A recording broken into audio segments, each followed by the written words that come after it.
Before we descend into the darkness, I want to ask a favour. If you enjoy this story, please use your hype points on this video. It helps the channel more than you possibly know. If you're listening on Spotify, leaving a review makes a massive difference. And if you'd like, comment what time it is and where in the world you're listening from. We absolutely love seeing where everyone is tuning in. And of course, if you enjoy the content, consider subscribing. Now let's begin. The morning arrived without ceremony, the way January mornings always did on the Great Plains in the late 1880s. Light came gradually, pulling the horizon out of darkness in shades of grey and pale blue, and with it came a mildness that felt almost like mercy. The air had lost its usual bite. The wind, when it moved at all, came in soft pulses rather than the hard, steady push that characterized deep winter. In Dakota Territory, across the Nebraska grasslands, and into the farmsteads of Minnesota, people woke to a day that felt like a reprieve, a pause in the season's relentless cold, a chance to move through chores without the constant ache of frozen fingers and wind-burned faces. The temperature hovered somewhere above freezing, which in January felt almost warm. It was the kind of morning that made a farmer linger an extra moment at the barn door, looking out over land he knew by touch as much as by sight, trying to read the day ahead in the colour of the sky and the behaviour of, the wind. It was the kind of morning that made a mother let her children leave for school in lighter coats, trusting that the walk wouldn't be hard, that the cold wouldn't turn vicious between breakfast and midday. It was the kind of morning that felt normal, and normal was a powerful thing. Normal allowed routines to settle back into place. Normal meant the mind could rest from constant vigilance. Normal meant you could stop imagining danger around every corner and simply get on with the work of living. But normal was a trick. On January 12, 1888, normal was the trap that closed around hundreds of people across the prairie, and it would turn an ordinary Thursday into a day remembered not for what it promised, but for what it stole. The storm that arrived that afternoon would carry many names over the years. The Great Blizzard of 1888, the Schoolhouse Blizzard, but the name that stuck, the one that carried the weight of what was lost, was simpler and more terrible. The children's blizzard. Because it was children, more than anyone else, who were caught in the open when the sky fell apart. Children walking to school, children walking home, children standing in doorways deciding whether to run for it or stay put. Children who believed, as children do, that adults had made the world safe enough for them to move through it without fear. The day began with chores. It always began with chores. On farms scattered across the territory, men and boys stepped out into the mild air and moved through tasks that had become second nature. Feeding livestock, breaking ice on water troughs, checking fences, hauling wood. The work was hard, but it was the kind of hard that came with rhythm, with muscle memory, with the quiet satisfaction of keeping things in order. Women and girls worked inside and out, tending to chickens, gathering eggs, preparing breakfast, laying out clothes for school, stoking fires, planning the day's meals. The rhythm of farm life was steady and predictable, shaped by season and necessity, and on a morning like this, mild, calm, almost pleasant, the rhythm felt safe. In the towns, small as they were, life moved a bit faster. Shopkeepers swept boardwalks and arranged goods in windows. Blacksmiths fired up forges. The post office opened its doors, and in every direction, children began the walk to school. Some walked alone, older students who knew the way by heart. Some walked in small groups, siblings and neighbours, bundled together for company and safety. Some were driven in wagons by parents who had errands in town, or who didn't trust even a mild January morning to stay kind. But most walked, because walking was what children did. The distances weren't short. Some children walked 2 miles, some walked 5, but the prairie was open and the landmarks were known. You followed the road or the fence line or the creek bed. You kept the sun at your back in the morning and in your face on the way home. You walked, and you arrived, and the world stayed put while you did it. The schoolhouses themselves were simple structures, most of them built from whatever materials the community could afford and transport. Wood frame, if lumber could be had. Sod if it couldn't. A single room, a stove, rows of benches or desks, a chalkboard, a shelf of books. The stove was the heart of the building, a cast iron presence that required constant feeding and careful tending. The teacher, usually a young woman, often not much older than her eldest students, was responsible not just for lessons, but for survival. She kept the fire going. She rationed the wood. She watched the sky. She made decisions about when to start school and when to dismiss, when to send children home and when to keep them close. It was a heavy responsibility, and most teachers carried it quietly, the way people carried most heavy things on the prairie, without complaint, because complaining didn't change the weight. By mid-morning, schoolhouses across the region had filled with students. Recitation began, the steady rhythm of young voices repeating lessons, working through arithmetic problems, reading aloud from worn textbooks. The teachers moved between rows, correcting posture, checking slates, listening for comprehension. The stove radiated heat in uneven waves, warmest near the front, cooler toward the back, and students shifted and fidgeted in their seats, half focused on lessons and half focused on the unchanging sameness of a January school day. Outside, the sky remained pale. The wind remained light. The temperature held steady. Everything felt exactly as it should. But the prairie had its own language, and those who had lived on it long enough knew how to read the small signs that most people missed. The air, even in its mildness, had a strange quality, a kind of metallic edge that didn't quite match the temperature. The wind, when it paused, seemed to hesitate before starting again, and when it returned, it came from a slightly different angle, as if testing directions. Animals moved with a restlessness that had no obvious cause. Horses stamped and shifted in their stalls. Cattle bunched together in corners of fields. Dogs paced and whined. Chickens stayed close to their coops. These were not dramatic warnings, not the kind of signs that demanded immediate action, but they were there, written in the behaviour of creatures who lived closer to the weather than people did, who had no choice but to pay attention because their survival depended on it. Some farmers noticed, some looked at the sky with a flicker of unease, a sense that something wasn't quite right, even if they couldn't name what it was. Some mentioned it to their wives over breakfast, a passing comment about the air feeling off, or the animals acting funny. But it was January, and January was always unpredictable. A mild morning didn't mean much. The weather could always turn, but it could also hold. There was no way to know for certain, and work didn't wait for certainty. So they went about their business, trusting in routine, trusting in experience, trusting that if the weather did change, they would have time to react, time to get inside, time to batten down and wait it out. In the schoolhouses, teachers glanced out windows between lessons, the way teachers always did. Watching the sky was part of the job, an unspoken duty that came with being responsible for children who had to walk home at the end of the day. A teacher learned to read clouds, to judge wind speed, to estimate how much daylight remained. A teacher learned to make the call, dismiss early if the weather looked threatening, or hold students a bit longer if it seemed safer to wait. It was a calculus of risk, and there was no formula for getting it right. You used your best judgment. You relied on experience. You hoped you were reading the signs correctly. The air continued to carry that odd bite, that metallic edge, that didn't match the mildness. Conversation seemed to carry farther than it should, voices travelling across distances that should have swallowed them. The wind moved in strange patterns, gusting briefly and then falling still, as if gathering itself. The sky remained pale, but the paleness had a weight to it now, a pressure that felt almost physical.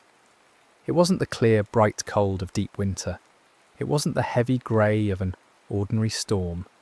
It was something else, something harder to name, and that made it harder to respond to. By late morning, the first real shift began. It was subtle at first, easy to miss if you weren't paying close attention. The wind picked up, not gradually but in a sudden push, as if something had given way. The temperature started to drop, and it dropped fast. Not the slow decline of a winter afternoon settling into evening, but a plunge that felt almost violent in its speed. The air seemed to change texture, to harden, to press down. The sky, which had been pale and even, began to darken from the northwest, and the darkness came quickly, rolling toward the horizon like a wave. Inside the schoolhouses, students began to notice. They shifted in their seats, distracted by the change in light, by the sound of wind rising against the walls. Teachers paused mid-lesson, turning toward windows, trying to gauge what was happening outside. The stoves continued to radiate heat, but the heat felt thinner now, as if the cold outside was already finding its way in through cracks and gaps in the walls. The atmosphere in the rooms changed from routine focus to something more alert, more uncertain. Children looked at their teachers, waiting for reassurance, waiting to be told what to do. The storm didn't arrive gradually, it arrived like a door slamming. One moment, the sky was darkening and the wind was rising.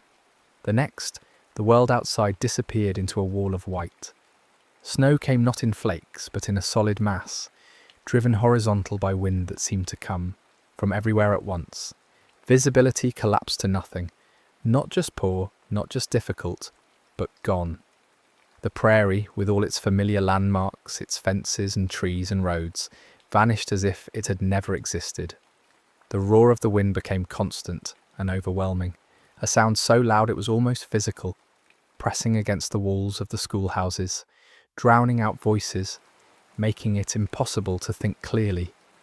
Teachers stood frozen for a moment, trying to process what they were seeing. This wasn't an ordinary blizzard. This wasn't even an ordinary winter storm. This was something else entirely. Something that had arrived so fast there had been no time to prepare, no time to warn parents, no time to make a plan. The temperature continued to drop, falling so quickly that ice began to form on the inside of windows. The wind howled and shrieked, finding every gap in the walls, every loose board, every crack around the door. The stove, which had seemed more than adequate minutes earlier, now felt pitifully small against the cold that was pressing in from all sides. Inside one schoolhouse, in Dakota Territory, a young teacher named Mary stood at the window, her hand pressed against the cold glass, trying to see anything beyond the white chaos outside. She had been teaching for 2 years, long enough to feel confident in her ability to manage a classroom, but not long enough to have experienced anything like this. She had dismissed students early before, sent them home when the sky looked threatening.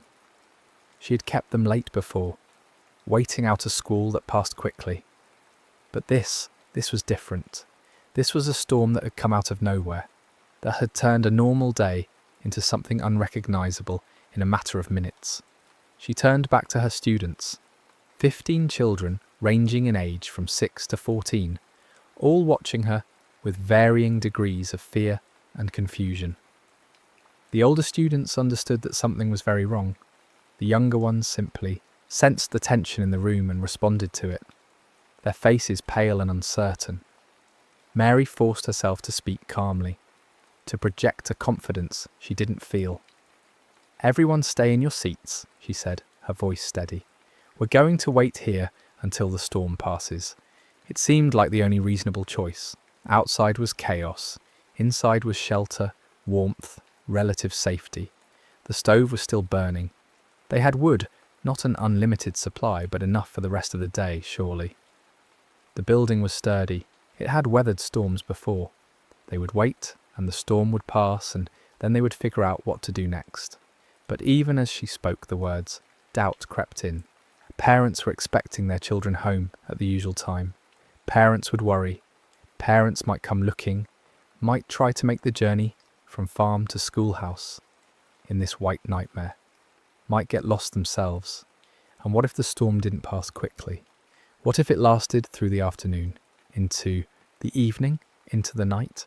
What if the wood ran out? What if the cold found its way in faster than the stove could push it back?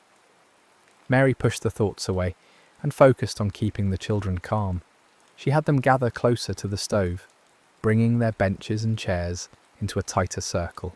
She assigned the older students tasks: tend the fire, watch the wood supply, keep the younger children occupied. She tried to continue lessons, to maintain some sense of normalcy, but it was impossible to concentrate with the wind screaming against the walls and the temperature dropping by the minute. In another schoolhouse 20 miles away, a teacher made a different choice. He saw the storm coming, saw the sky darken and the wind rise, and he made a split-second decision to dismiss early, to send the children home before the worst of it hit. He genuinely believed he was doing the right thing, that he was giving the students a chance to reach their homes before conditions became impossible. He told them to hurry, to stay together, to follow the road. He watched them leave, a line of small figures bundled in coats and scarves, moving quickly toward the horizon.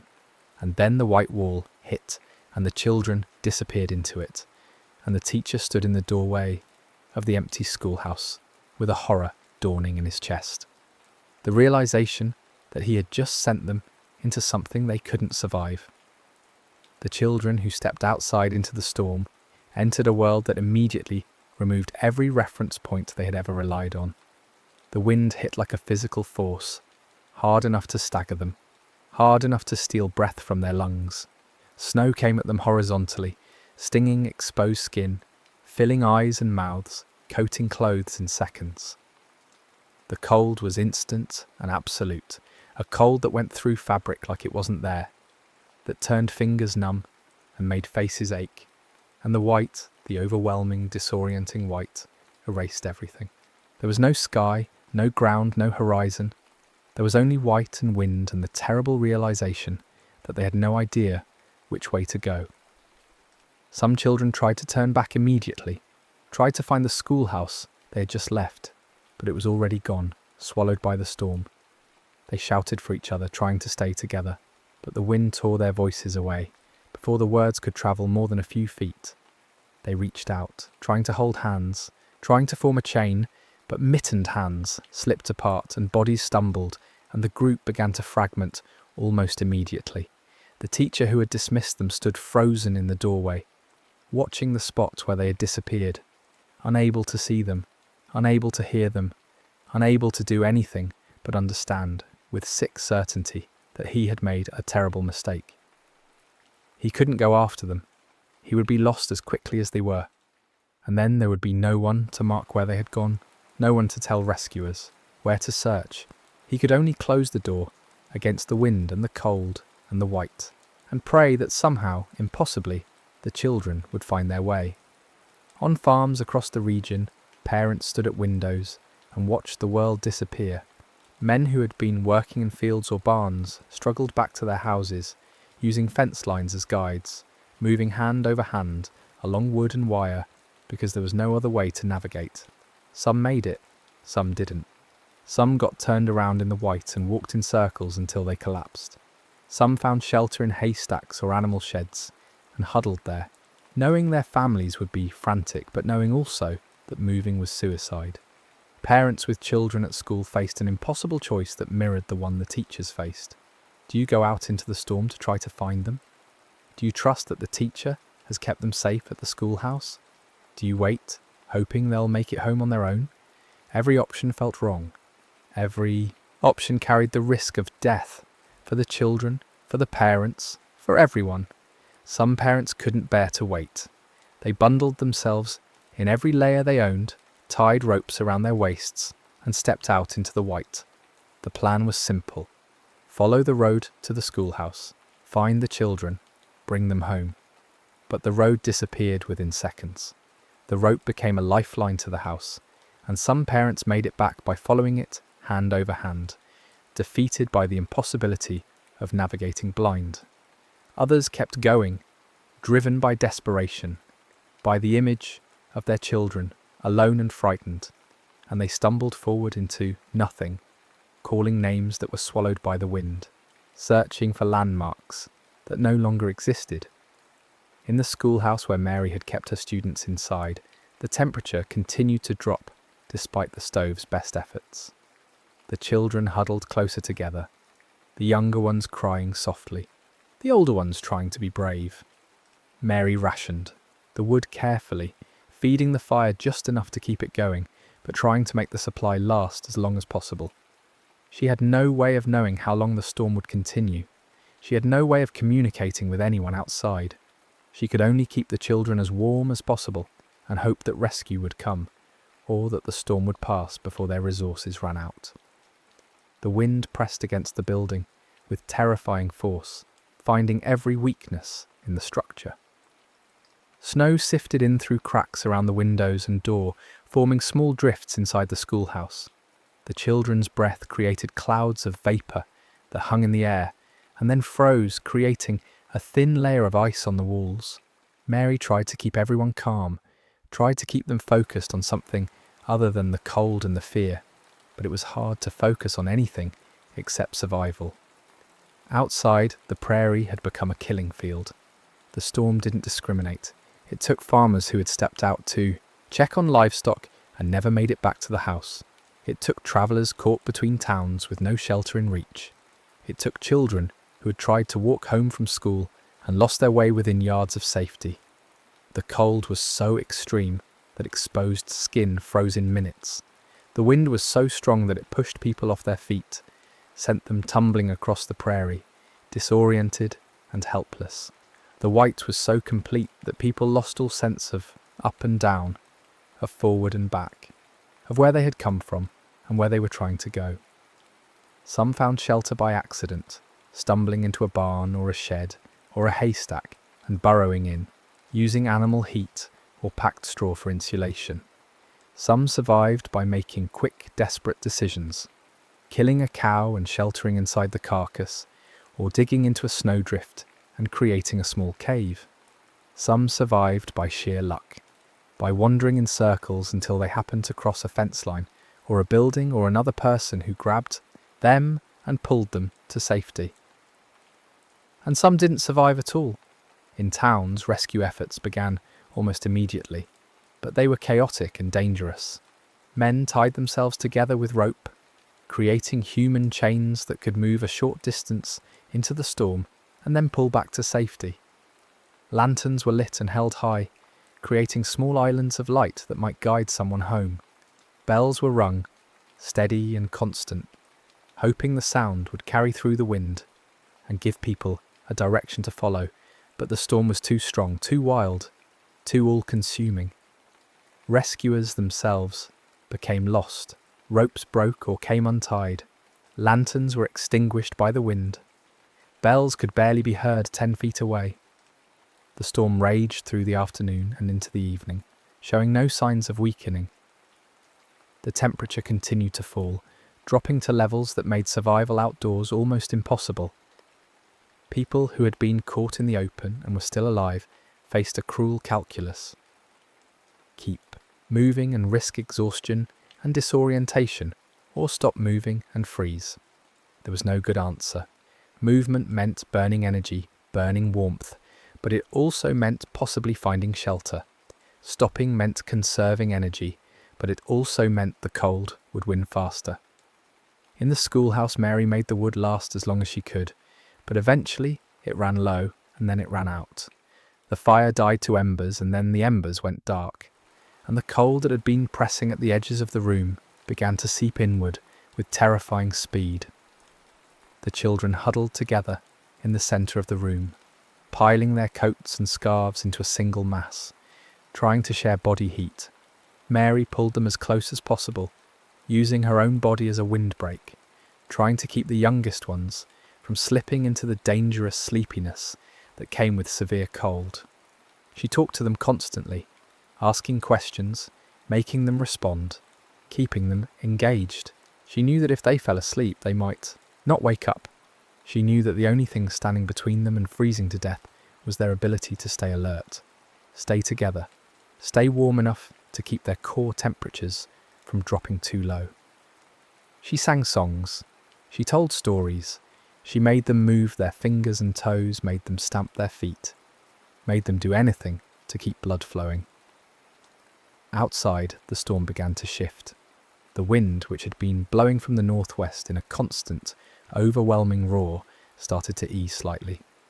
The temperature, which had been falling steadily, seemed to stabilise. The snow, which had been coming down in solid walls, began to thin just enough that visibility improved from nothing to almost nothing. These were small changes, barely noticeable, but to people who had been trapped in the storm for hours, they felt like a reprieve. Rescue efforts intensified. Men who had been waiting for any break in the weather ventured out again, this time able to see a few feet ahead instead of nothing at all. They called out names, listening for responses.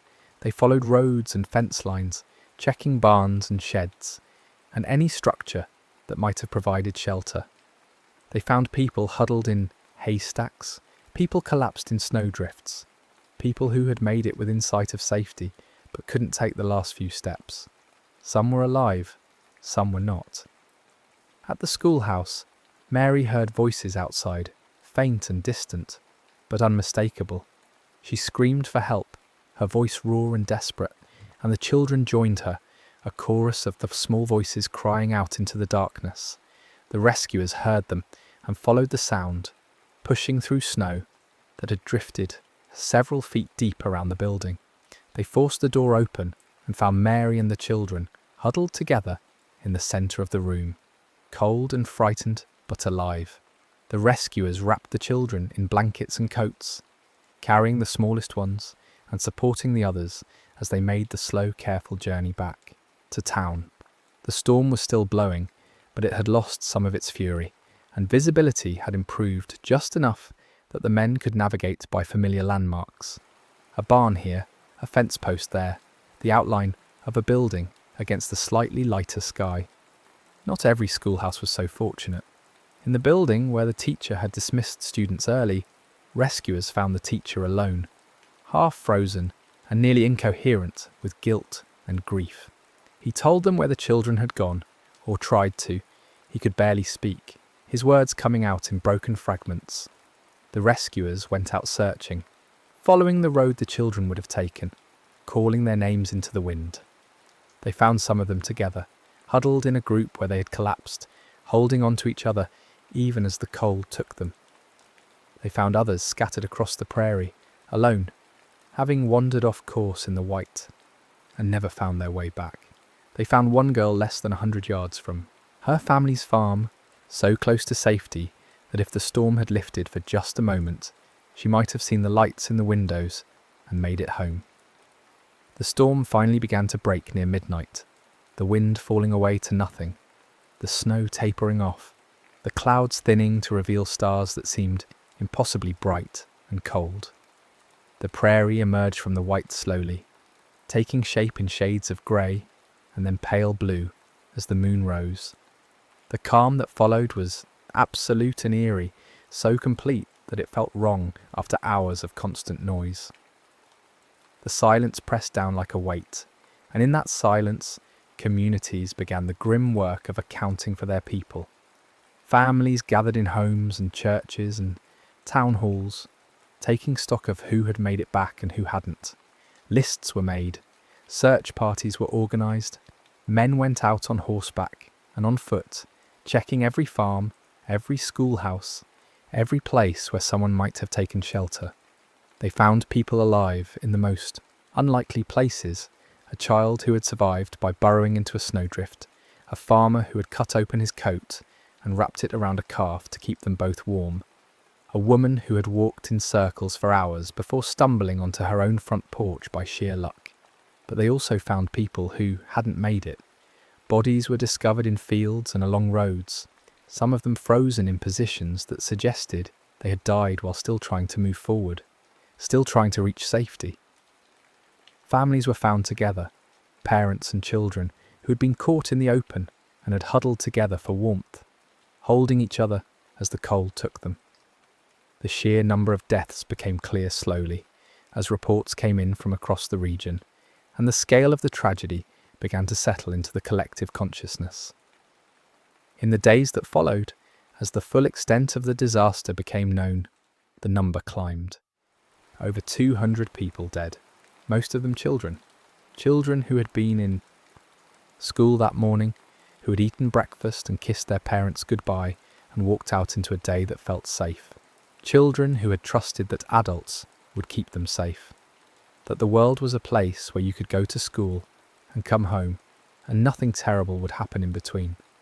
The grief was overwhelming, but it was also complicated by anger and guilt and the terrible weight of decisions that had seemed reasonable at the time but had turned out to be fatal. Teachers tortured themselves with what ifs. What if they had dismissed early? What if they had kept the children inside? What if they had read the signs differently, made a different choice, done something, anything other than what they did? Parents lived with the same torment. What if they had kept their children home that day? What if they had gone to get them when the storm started? What if they had tied a rope from the house to the barn, from the barn to the road, given their children a lifeline to follow?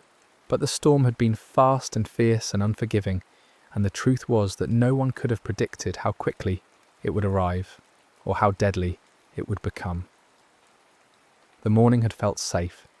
The day had felt normal, and normal had become a trap because it had made people believe they had time, had made them think they could trust their routines, their experience, their knowledge of the prairie and its weather. The funerals came in waves, small communities gathering to bury their dead in ground that had frozen so hard it had to be broken with picks and axes. The grief was raw and communal, shared across families and towns and counties. Everyone knew someone who had been lost. Everyone had a story of survival or near miss or terrible luck. The prairie, which had always been harsh and unforgiving, took on a different quality in the aftermath. Not malicious exactly, but unknowable, capable of turning deadly without warning, without mercy. In the months and years that followed, things changed. Not everything, and not quickly, but enough that the children's blizzard became a turning point in how people thought about winter and weather and safety. Schools developed protocols for severe weather, rules about when to dismiss and when to shelter in place. Communities built networks of communication, ways to warn each other when storms were approaching. Families kept emergency supplies, food, blankets, fuel, in barns and sheds and schoolhouses, just in case. The idea of routine became something people questioned when the sky looked unsettled, when the wind behaved strangely, when the air had that odd metallic edge that didn't quite match the temperature. The prairie itself became less isolating as telegraph lines spread and towns grew, and the distances between people shrank just enough that help could arrive faster. But the memory of the storm remained, passed down through families and communities, a story told and retold until it became part of the collective. Understanding of what the prairie was capable of, what winter could do, how quickly safety could disappear. The children who survived carried the memory differently. For some, it faded into the general landscape of childhood, one scary day among many. For others, it stayed sharp and immediate, a trauma that shaped how they moved through the world for the rest of their lives. They remembered the cold and the white and the wind. They remembered the terror of being lost, of not knowing which way to go, of feeling small and helpless against something so much larger than themselves. They remembered the faces of friends who didn't make it, the empty seats in schoolhouses that stayed empty, the families that were broken by loss and never fully healed. And they remembered, too, the moments of kindness and courage that had emerged in the storm's aftermath, the neighbours who had risked their lives to search for the missing, the families who had taken in children who couldn't get home, the communities that had come together to grieve and to help each other rebuild. The storm had shown what people were capable of in their worst moments, but it had also shown what they were capable of in their best, and that was something worth holding on to. The weather itself became something people watched more carefully, with a new respect for how fast conditions could change, and how little warning nature sometimes gave. Farmers learned to trust their instincts when the air felt wrong, when animals behaved strangely, when the sky had that particular quality that suggested something was building beyond the horizon. Teachers became more cautious about dismissal times, more willing to keep children inside when there was any doubt at all about what the weather might do. Parents stopped taking mild January mornings for granted, stopped assuming that normal meant safe. The story of the blizzard spread beyond the prairie, carried by newspapers and letters and word of mouth. It became one of those events that defined a place and a time, a reference point for understanding what life had been like on the frontier, how hard and dangerous and uncertain. It joined the collective memory of American disasters, alongside fires and floods and storms, a reminder that nature was powerful and indifferent, and that survival often came down to luck as much as preparation or skill. But for the communities that lived through it, the children's blizzard was never just a story or a historical event. It was personal and immediate, woven into the fabric of daily life. It was the reason you always kept extra wood by the stove, the reason you never let children walk to school alone on a day when the weather felt uncertain, the reason you tied a rope between the house and the barn so you could find your way back in a whiteout. It was the reason you taught your children to read the sky, to trust their instincts, to understand that the prairie was beautiful and harsh in equal measure, and that respecting it was the price of living on it. The schoolhouses themselves became different places after the storm. They were still centres of learning and community, still the heart of small towns and rural districts, but they were also understood as shelters, as places of refuge in bad weather. Teachers kept supplies on hand, blankets, food, fuel, just in case. Parents made sure their children knew what to do if a storm came up while they were at school, whether to stay put or to try to make it home depending on the conditions. The buildings were reinforced, made more weathertight, given better stoves and more secure doors and windows. The idea that a schoolhouse should be a safe place took on a new urgency, a new weight. Years passed. The children who survived the blizzard grew up, had families of their own, told their own children and grandchildren about the day the world turned white and the wind tried to carry them away. The prairie changed around them. Towns grew, roads improved, communication networks spread. Forecasting became more sophisticated. The kinds of tragedies that had been common in the 1880s became rarer, though never impossible. Winter storms still came, still killed, still caught people unprepared, but the worst of the frontier isolation faded as the 20th century took hold. The memory of the children's blizzard, though, never fully faded. It remained in the collective consciousness of the region, a ghost story that was all the more powerful because it was true. It was invoked whenever winter weather turned dangerous, whenever someone made a risky decision about travelling in a storm, whenever parents worried about children who weren't home yet and the sky looked threatening. It became shorthand for the worst that could happen, for the speed with which safety could disappear, for the terrible randomness of survival and death.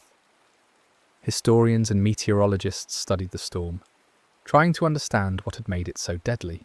What combination of factors had come together to create such extreme conditions? They mapped the path of the cold front, tracked the temperature drop, analysed the wind patterns. They interviewed survivors, collected accounts, pieced together a timeline of when the storm hit different areas and how people responded. The data showed what people who lived through it already knew.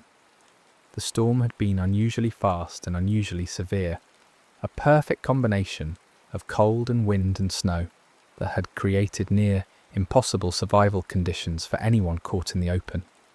The accounts from survivors painted a picture of chaos and terror, but also of resilience and luck, and the small decisions that had meant the difference between life and death. A child who had stopped to tie her shoe and fallen behind her group, only to stumble onto a barn, while the others kept walking into the white and were lost. A farmer who had stayed in the field 5 minutes longer than he should have, trying to finish a task only to find that those 5 minutes had been the difference between making it home and dying within sight of his own house.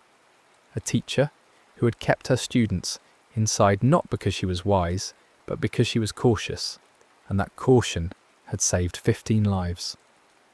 The randomness of it was hard to accept. The way some people had made what seemed like good decisions and died anyway, while others had made questionable choices and survived. It suggested that there was less control, less predictability, less safety than people wanted to believe. It suggested that the world was more dangerous and more arbitrary than was comfortable to acknowledge, and that was a hard truth to live with. But people did live with it, because they had no choice. The prairie didn't become less harsh after the blizzard. Winter didn't become more predictable. The weather continued to do what it had always done, which was to change without warning and without regard for human plans or needs.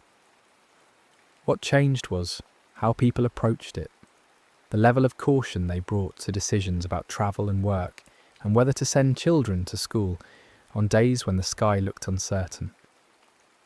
The children's blizzard became a lesson, the kind that was paid for in lives and grief, but that taught something essential about respect for nature and the limits of human control. It taught that normal was not the same as safe, that mild weather could turn deadly in minutes, that the prairie gave no warnings beyond what you were skilled enough to read in the behaviour of the air and the animals. It taught that survival often came down to small margins, a few minutes, a few yards, a decision made quickly under pressure, and that those margins were worth respecting, worth planning for, worth taking seriously. The storm also taught something about community and shared responsibility. In the aftermath, communities had come together to search for the missing, to care for the survivors, to bury the dead. Neighbours who barely knew each other had risked their lives to help, had opened their homes to strangers, had shared resources in a time of scarcity. The disaster had shown the best of human nature alongside the worst of natural fury, and that was something worth remembering too.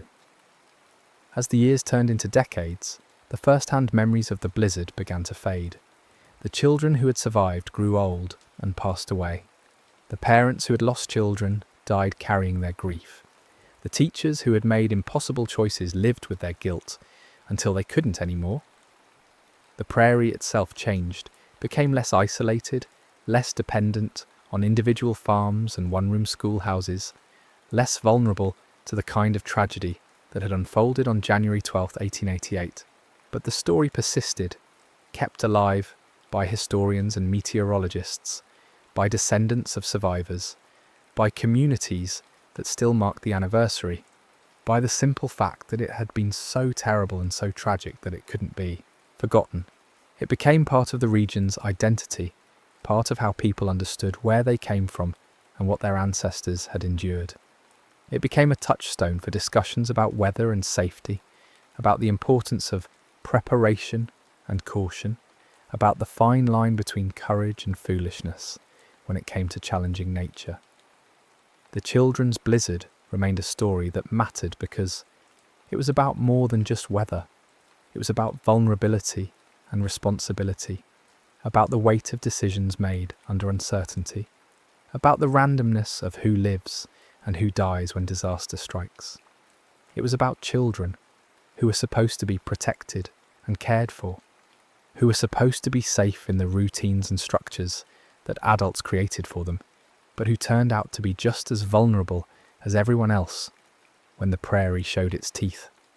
It was about the trap of normalcy, the way a mild morning could lull people into complacency, could make them believe that today would be like yesterday and tomorrow would be like today, that the world was predictable and manageable and safe. It was about how fast that belief could be shattered, how quickly safe could become deadly, how little time there was between normal and catastrophe when the weather turned. And it was about memory, about how communities hold onto their tragedies, how they turn pain into lessons, how they honour the dead by trying to prevent the same thing from happening again. The children's blizzard was remembered not just as a historical event, but as a moral imperative. Pay attention, stay prepared, respect the weather, take care of each other, and never assume that a day that begins gently will end the same way. The prairie still stretches wide and open, still experiences brutal winters, still sees storms that come fast and fierce and dangerous. but the people who live there now have the benefit of history, of forecasting, of communication networks, and emergency protocols. They have the stories passed down from those who survived the children's blizzard, the warnings embedded in family lore and community memory. They know, in a way that people in 1888 learned too late, that the most dangerous days are sometimes the ones that begin almost warm, because the mind, believing in normal, is slow to believe in sudden winter. The lesson written into weather memory is simple, but hard won. Trust the signs, prepare for the worst, and never let a mild morning make you forget how fast the prairie can turn against you. It's a lesson paid for in children's lives, in grief that never fully healed, in empty seats and broken families and communities that had to rebuild not just their homes, but their sense of safety in the world. The children's blizzard of 1888 remains, more than a century later, a reminder of what nature is capable of and what humans must do to survive in the face of it. It's a ghost that haunts the prairie winters, a story told when the wind rises and the sky darkens and someone asks whether it's safe to go outside. It's the reason you hesitate, the reason you check the forecast one more time, the reason you keep your children home when something about the day feels off, even if you can't quite say what. It's the price of living in a place where beauty and danger exist side by side, where the same landscape that provides home and livelihood can turn deadly without warning. And it's a testament to the resilience of the people who stayed, who rebuilt, who chose to keep living on the prairie, despite knowing what it could do, because it was their home, and they loved it, even as they feared it. The storm came and went in a matter of hours, but its shadow stretched across generations, a dark line dividing before from after, normal from catastrophe, safety from terror. Those who lived through it never forgot the white, and the wind and the cold. Those who came after inherited the memory, carried it forward, used it to make better decisions and build safer communities and teach their children to read the sky. And on certain January days, when the morning feels mild and the air has that odd metallic edge, when the wind pauses and starts again from a different direction, when animals seem restless for no obvious reason, on those days the memory of the children's blizzard still whispers its warning across the prairie. Pay attention. Stay close. Don't trust the calm. Because winter, when it comes fast. The next story is about to begin. Please relax and enjoy. Chicago, in December of 1903, carried the particular quality of a city that believed in itself. The streets held that clean, bone-deep cold that makes breath visible and footsteps crisp, and the buildings rose with the confident geometry of a place that had rebuilt itself from ash and intended to stay standing. The holiday season brought a softness to the commercial districts, where shop windows glowed and people moved with purpose, but without the grinding urgency of high summer. There was time in those final days of the year to take an afternoon and step away from the world's demands. A matinee performance offered exactly that, a few hours in a warm room where someone else would provide the entertainment, where you could sit among strangers and share in something pleasant without needing to speak or explain yourself. The Iroquois Theatre stood on Randolph Street, and it carried itself with a certain pride. Opened only weeks earlier, it represented the newest thinking in theatre. Design, ornate but modern, decorated but practical, and above all, safe. The word fireproof appeared in its promotional materials with the confidence of a promise that seemed reasonable to make. After all, the building used steel and marble, materials that did not burn.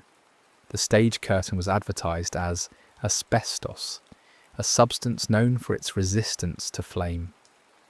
The theatre's owners spoke of multiple exits, of systems designed with the patron's safety in mind, of a structure that had learned from the mistakes of earlier, less sophisticated times. On the afternoon of December 30th, families and couples and groups of friends made their way through the cold to the theatre's entrance. The performance was Mr. Bluebeard, a musical comedy that promised spectacle and lightness. The kind of production where elaborate costumes and cheerful songs carried the audience through a story that required no particular effort to follow. It was a holiday show designed to fill seats and send people home smiling. The matinee drew especially well. Mothers with children, relatives visiting for the season, people who wanted the entertainment without the late evening. The theatre filled steadily, bodies warming the space, voices creating that particular hum of an audience settling in. Inside, the building presented itself as a place of civilized comfort. The lobbies featured decorative plasterwork and polished surfaces. The seating areas rose in tiers, balconies stacked to allow good sightlines from nearly anywhere. Electric lights created a modern glow, replacing the older gas fixtures that had once been standard. Velvet covered the seats, and the air held that mingled scent of perfume, wool coats, and the faint mustiness of new upholstery. Ushers moved through the rows, guiding patrons to their seats, ensuring the flow remained orderly. Programs rustled, children squirmed with anticipation. Adults exchanged quiet comments about the theatre's grandness, about the weather outside, about plans for New Year's Eve in just over a day's time. The sense of safety in such a space came from multiple sources. There was the building's newness, the assumption that modern construction carried protections older theatres lacked. There was the crowd itself. So many people, surely someone official had ensured this gathering could occur without risk. There was the social contract of public entertainment, the unspoken expectation that when you bought a ticket and took a seat, you had entered a managed environment where the risks had been calculated and controlled. The theatre existed to provide pleasure, not danger. It was a room built for applause and laughter, for temporary escape from the ordinary world. But safety, particularly in that era, often existed more as language than as tested reality. The word fireproof suggested absolute protection, but materials could resist flame without being immune to heat, smoke, or structural failure. A building might be made of steel and still contain flammable elements, curtains, scenery, costumes, wooden fixtures. Exits might exist on paper, but remain unfamiliar to patrons who had visited only once or twice.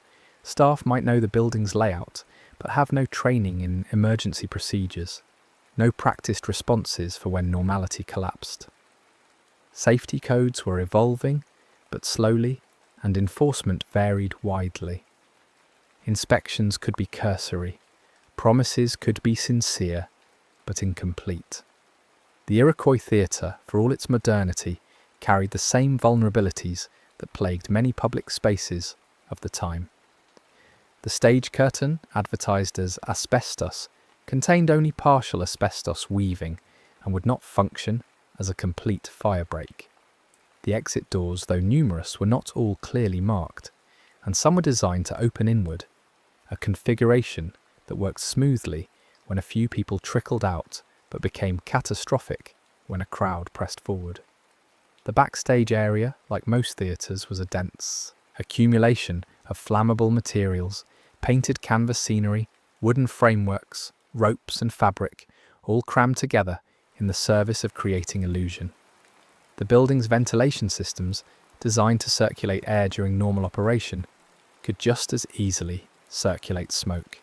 None of this was visible to the audience settling into their seats that December afternoon. They saw what they were meant to see: elegance, modernity, warmth, and the promise of a pleasant show. The theatre existed in two worlds simultaneously: the front-of-house world of decoration and comfort, and the backstage world of practical machinery, where the hard work of creating entertainment occurred out of sight. These two worlds rarely intersected in the patron's experience. The curtain line served as both a physical and psychological boundary, dividing the space where illusion was consumed from the space where it was manufactured.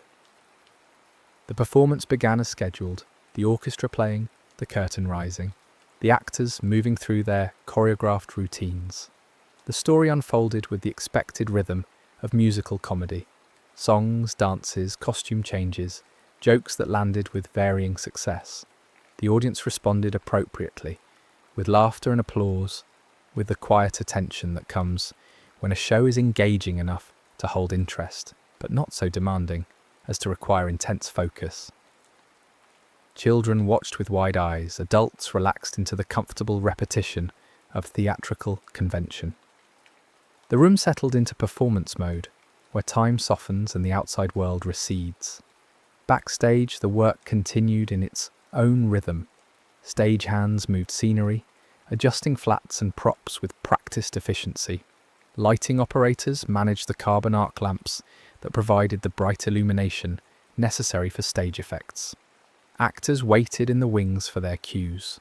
Costume assistants stood ready for quick changes, and the whole apparatus of production moved forward with the coordinated complexity of any large-scale operation.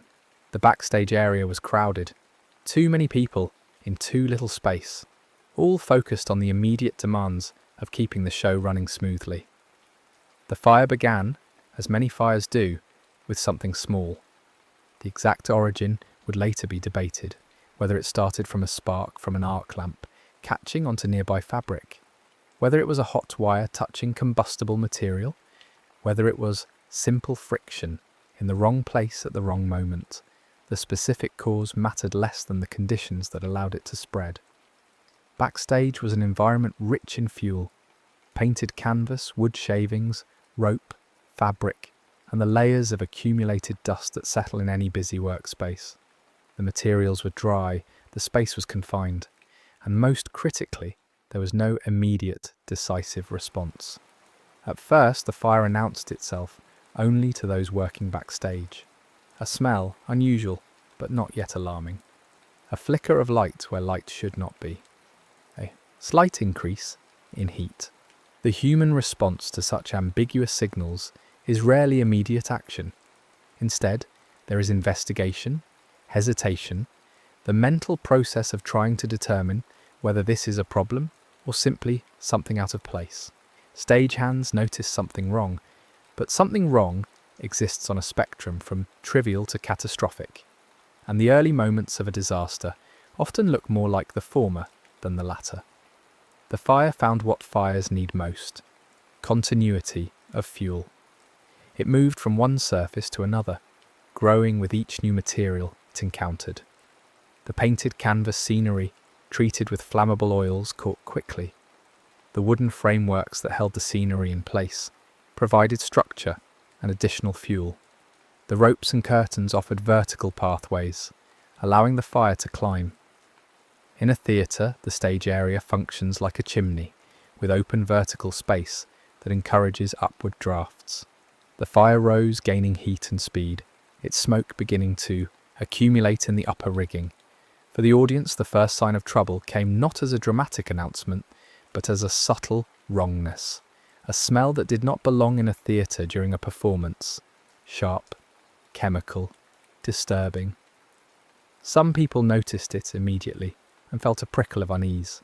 Others, absorbed in the show, registered it only subconsciously. The human brain is skilled at filtering out irrelevant stimuli, and in a crowded theatre during a performance, there are many competing sensory inputs. A strange smell competes with music, dialogue, visual spectacle, and the general atmosphere of entertainment. Then came the visual confirmation, smoke appearing above the stage, thin at first, then thickening. The audience's reaction moved through predictable phases. First, curiosity. What is that? Then rationalization. Perhaps it's part of the show, a special effect, something intentional. Then uncertainty. No, that doesn't seem right. And finally, recognition, something is wrong, genuinely wrong, and we may need to do something about it.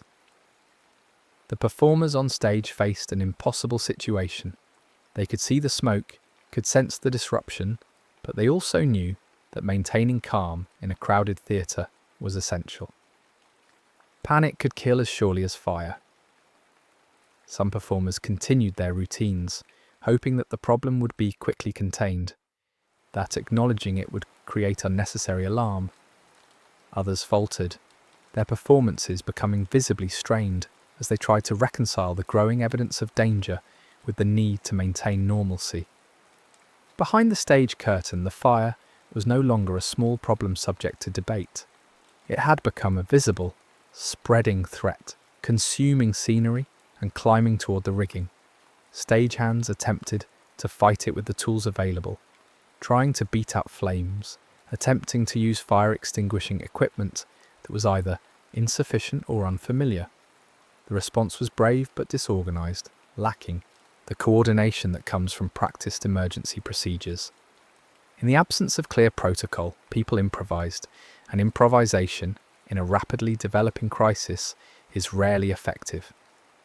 The stage manager faced a decision: lower the asbestos curtain, the safety barrier designed to separate the stage from the audience, or keep it raised to avoid creating panic.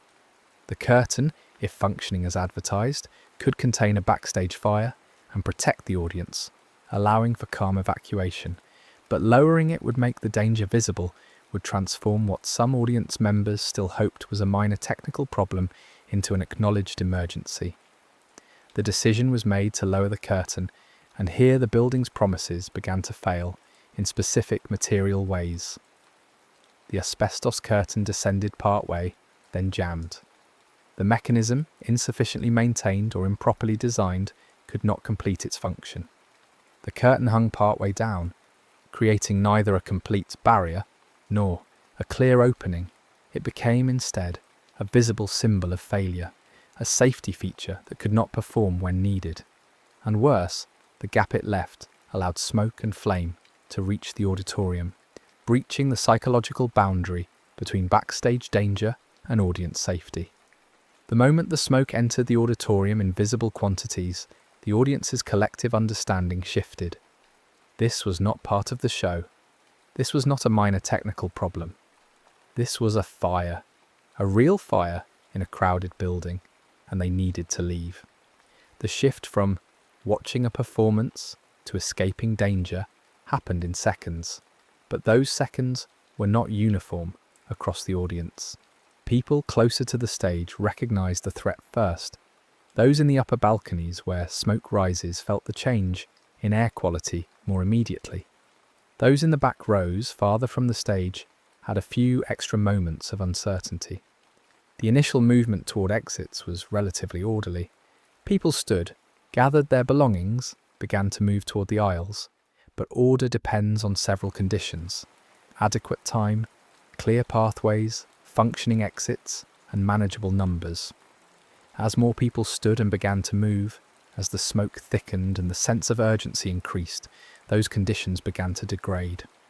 The theatre's exit strategy, like that of many buildings of its era, had never been tested under true emergency conditions. The exits existed certainly, numerous doors leading to lobbies, stairwells, and eventually the street. But their design and marking reflected the assumption that people would leave gradually, in small groups, with time to navigate unfamiliar routes. The doors were not illuminated with emergency lighting. The pathways were not marked with clear glowing signs. The ushers, though present, had no training in emergency evacuation procedures and were themselves caught in the same confusion and fear as the patrons. The psychological dynamics of crowd movement are complex and often counterintuitive. People tend to exit through familiar routes, even when other options exist. They follow the person in front of them, creating chains of movement that can lead to the same door, even when alternative exits stand empty. They hesitate to break social norms. Pushing, shoving, and aggressive movement feel wrong even when danger is present.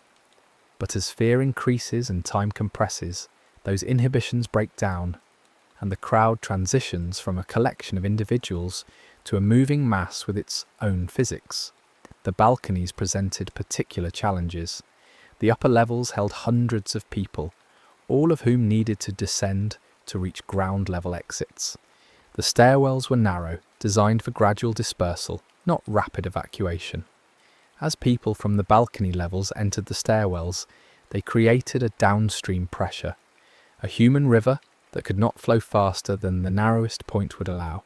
Those at the front of the crowd could move, but Those behind them were increasingly compressed, their movement restricted by the bodies ahead of them. And then there were the doors themselves. Some exits, particularly those in the upper levels, were locked, a practice intended to prevent non-paying patrons from entering through side doors, or to control access to certain areas.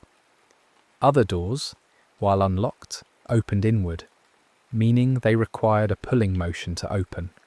When a crowd presses forward, inward opening doors become impossible to operate. The pressure of bodies against the door makes it immovable, creating a paradoxical trap where the exit is physically present but functionally inaccessible. People reached doors and found them unyielding. They pushed, pulled, pounded, shouted. Behind them, more people pressed forward, not knowing what the hold-up was, only knowing they needed to move, needed to get out. The compression increased. Bodies became wedged together, unable to move in any direction. The physics of crowd crusher, brutally simple. Human bodies can tolerate only so much pressure before breathing becomes difficult, then impossible. Ribs crack, lungs collapse, consciousness fades. The smoke, meanwhile, continued its own terrible work. It rose from the stage, spread across the ceiling, then descended in thick, acrid waves. Smoke is not merely a visual obstruction, it is a chemical assault, carrying carbon monoxide, heated particles, and compounds that irritate eyes, throat, and lungs. Breathing becomes painful, then desperate, then impossible. Vision narrows, thought becomes sluggish. The body's automatic responses, coughing, gasping, only draw more contaminated air into the lungs. In the darkness and smoke, spatial orientation fails. The theatre, which had seemed so clear and navigable under normal lighting, became a confusing maze. People stumbled over seats, over each other, over obstacles they could not see. The sounds were overwhelming, screaming, crying, the roar of fire, the creaking of structural elements under heat stress. The human voice, which normally carries emotional meaning, became raw noise, indistinguishable in the chaos. Some people made it out through functioning exits, emerging into the December cold, with smoke-stained clothes and rattled nerves, unsure whether to run farther or turn back to help. Some found windows and broke through to exterior fire escapes, though many of these escapes were poorly maintained, iced over, or terminated in dangerous drops. Some found their way to back corridors, service entrances, or routes intended only for staff, but which happened to lead to safety. But many did not make it out. They were trapped by locked doors, by crushed crowds, by smoke inhalation, by falls, by the simple geography of the building that placed them too far from usable exits when the crisis began. The death toll would ultimately exceed 600 people, making it one of the deadliest building fires in American history. The majority of victims died, not from burns, but from smoke inhalation and crowd crush, killed by the building's failures rather than the fire itself. The fire, once it breached the stage curtain and entered the main auditorium, found fresh oxygen and additional fuel. The velvet seats, the decorative fabrics, the wooden elements, all contributed to the conflagration. The heat intensified, causing structural elements to weaken. The theatre, which had seemed so solid and permanent, revealed itself as a temporary arrangement of materials that responded to heat like any other, warping, cracking, failing. Outside, on Randolph Street, the first signs of disaster emerged as people began appearing from the theatre's exits, some running, some helping others, some collapsing onto the cold pavement. Passers-by stopped, confused at first, then alarmed as they saw smoke beginning to seep from the building's upper windows. The fire alarm was sounded, and the city's fire companies began to respond. Horses pulling equipment through the streets, firefighters preparing for what they assumed would be a standard structural fire. But by the time the fire companies arrived, the nature of the emergency had already shifted. This was not primarily a firefighting problem. It was a mass casualty event. The fire itself would be brought under control relatively quickly once firefighters gained access to the building, but the human damage had already occurred. The scene that greeted the first responders was one of profound tragedy. Bodies in the lobbies, on the stairwells, piled against doors that had refused to open, slumped in seats where smoke had overcome them before they could stand. The winter air, so clean and cold that morning, became filled with the smell of smoke and the sounds of a city realizing something terrible had happened. Word spread through the surrounding blocks, carried by those who had escaped, by witnesses who had seen people emerging from the theatre, by the gathering of emergency vehicles and personnel. Crowds began to form, family members looking for loved ones, curious onlookers drawn by the commotion, reporters sensing a major story. The hospitals received the first wave of survivors, some walking in on their own, others carried by strangers who had helped them from the building. The injuries varied: smoke inhalation, burns, crush injuries, broken bones from falls, shock and trauma. The medical staff worked with the organised urgency of professionals confronting an overwhelming situation, triaging patients, treating the most severe cases first, trying to gather information about who these people were and who should be notified. But many of the theatre's occupants would not reach the hospital. The recovery effort inside the building became a grim process of documentation and removal. Bodies were carried out and lined up on the street, on the cold pavement, covered with whatever material was available. The task of identification began, looking for personal effects, clothing, anything that might help connect these victims with the families who would soon be searching for them. The city's response expanded throughout the afternoon and evening. Morgues were prepared to receive the dead.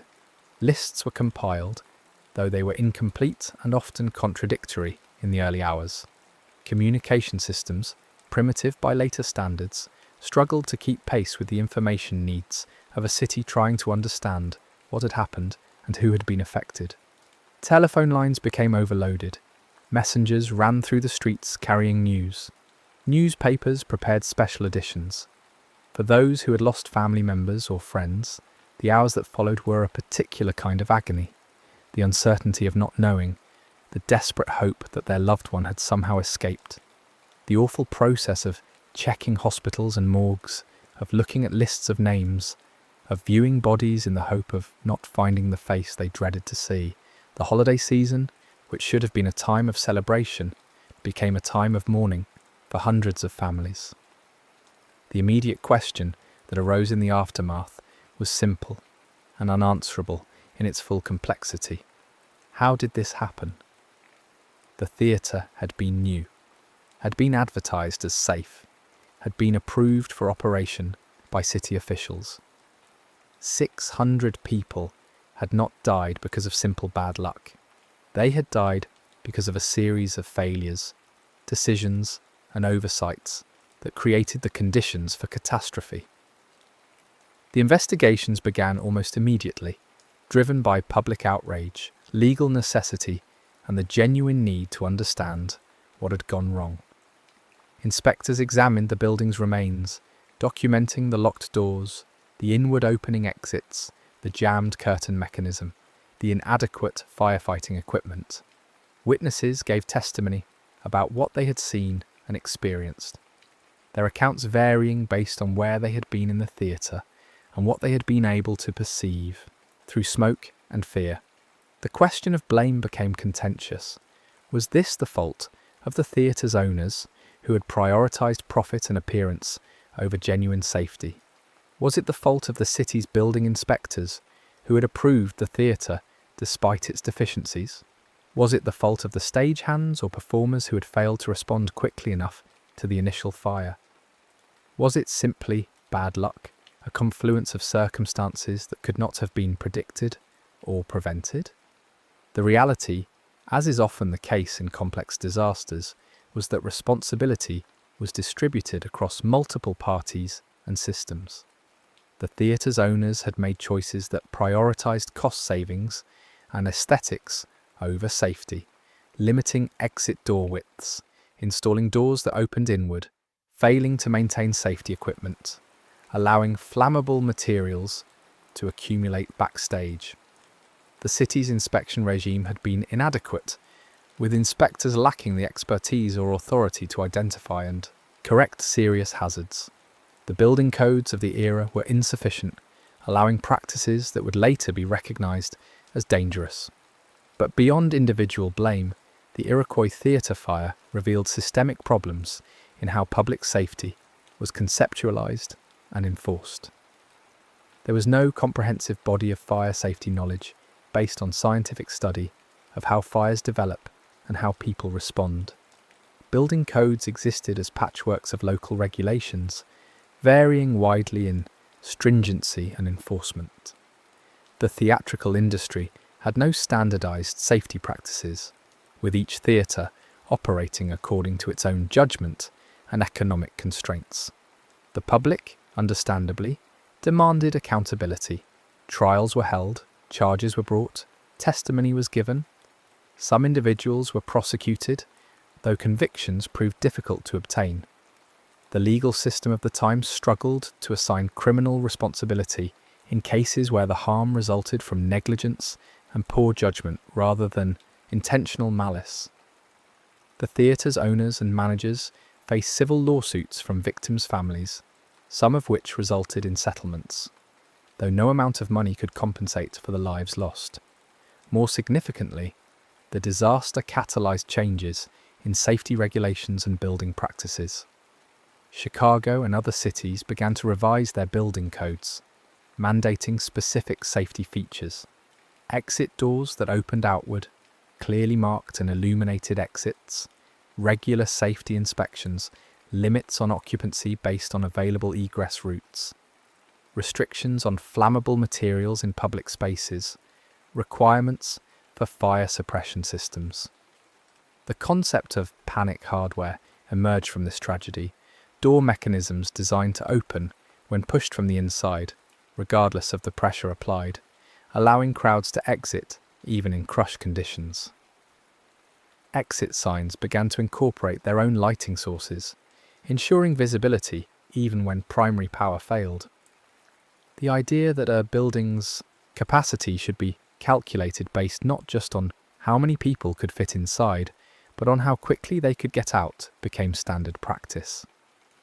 Theatre-specific regulations became more stringent. Flame-retardant treatments for scenery and curtains became mandatory. The use of open flames on stage was restricted. Sprinkler systems, previously rare, became required equipment. Fire curtains were tested regularly to ensure they would function in emergencies. Staff training in emergency procedures became a standard requirement. These changes did not happen instantly or uniformly. Reform is always a process of negotiation between competing interests: public safety versus cost, regulation versus freedom, prevention versus reaction. Building owners resisted requirements that would increase their expenses. Architects argued about what was practically feasible. Politicians balanced public demands for action against industry lobbying for moderation. But the scale of the Iroquois theatre disaster made it impossible to ignore. 600 deaths in a single afternoon in a building that had promised safety, in a city that considered itself modern and progressive. It was a moral crisis that demanded response.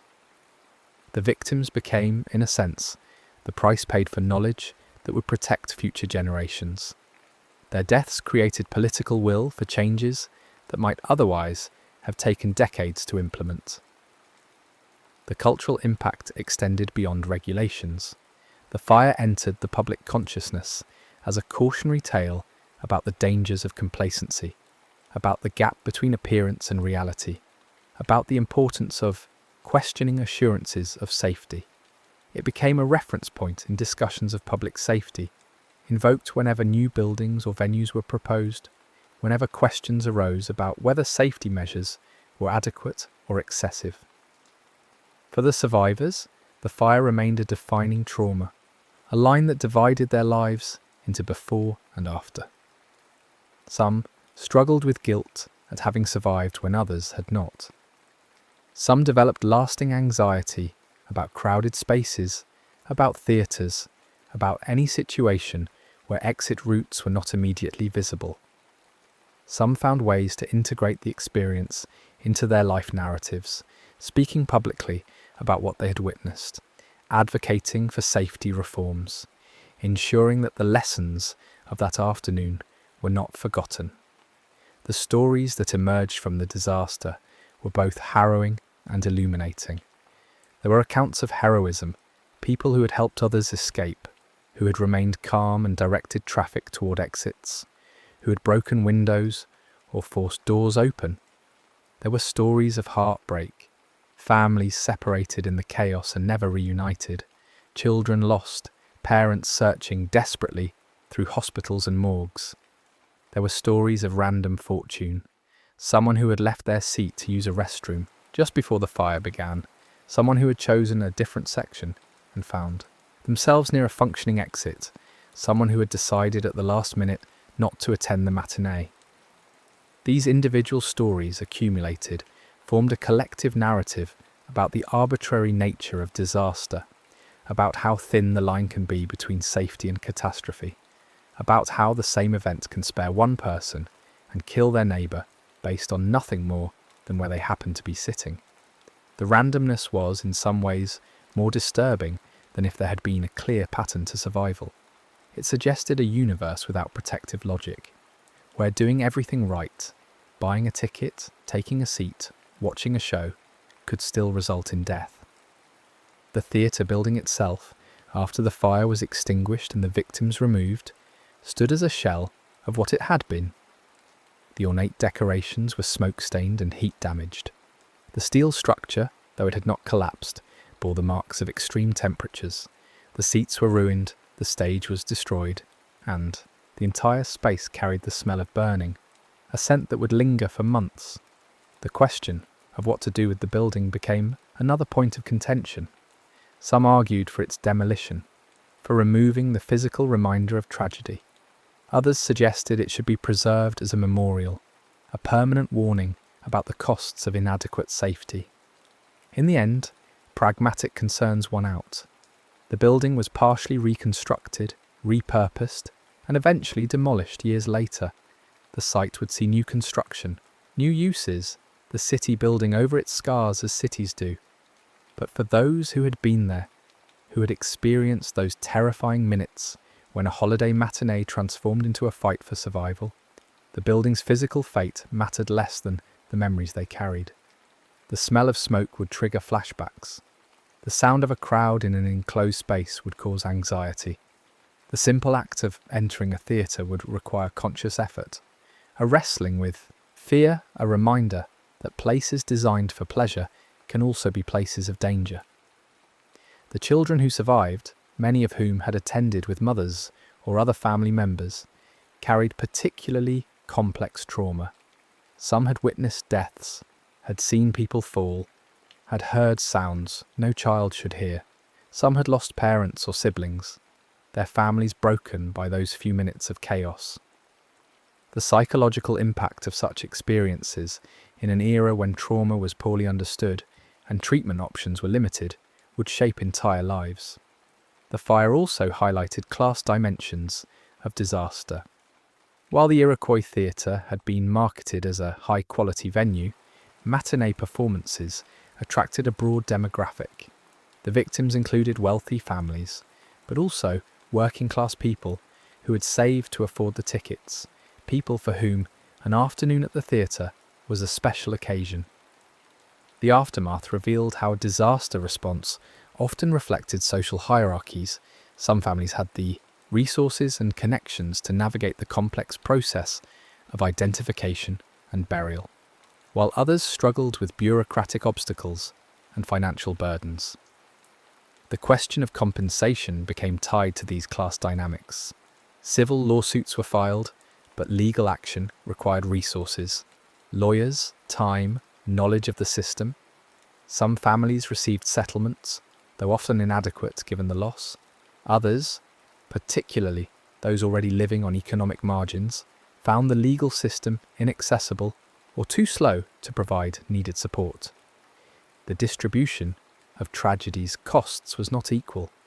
Religious communities attempted to provide comfort and meaning. Funerals filled churches and synagogues across the city. Clergy struggled to explain how such a disaster could occur, to reconcile the senseless loss with frameworks of faith and divine purpose. Some spoke of God's mysterious plan, others of human failing, others simply of the need to support those who grieved. The theological challenge was profound: how to maintain faith in a benevolent universe when children had died in a theatre fire day before New Year. The newspapers of the time covered the disaster extensively, with varying degrees of accuracy and sensibility. Some reports were measured and factual, others sensationalized the horror, others focused on assigning blame. Editorial pages called for reform, for accountability, for ensuring such a tragedy never happened again. The coverage shaped public perception, influencing which narratives gained traction and which faded into background. Photographs from the aftermath, images of the burned theatre, of bodies on the street, of grieving families, circulated widely, carrying emotional weight that words could not match. These images made the disaster real for people who had not been there, who had not lost anyone, who might otherwise have processed it as abstract tragedy. The visual evidence demanded engagement, made avoidance more difficult. As the initial shock began to fade and the city moved into the new year, the question became how to remember and what to learn. Memorials were proposed, some built, some remaining only as ideas. The victims' names were recorded, preserved in archives and monuments. Anniversary observances kept the memory alive, at least for a time. Though as years passed and direct witnesses aged and died, the fire began its slow transition from living memory to history. The reforms that emerged from the disaster, the changes to building codes, the new safety requirements, the altered understanding of how crowds behave and how buildings should accommodate them, became the disaster's most lasting legacy. Every outward opening exit door, every illuminated exit sign, every occupancy limit posted in a public space carries within it the echo of lessons learned in tragedy.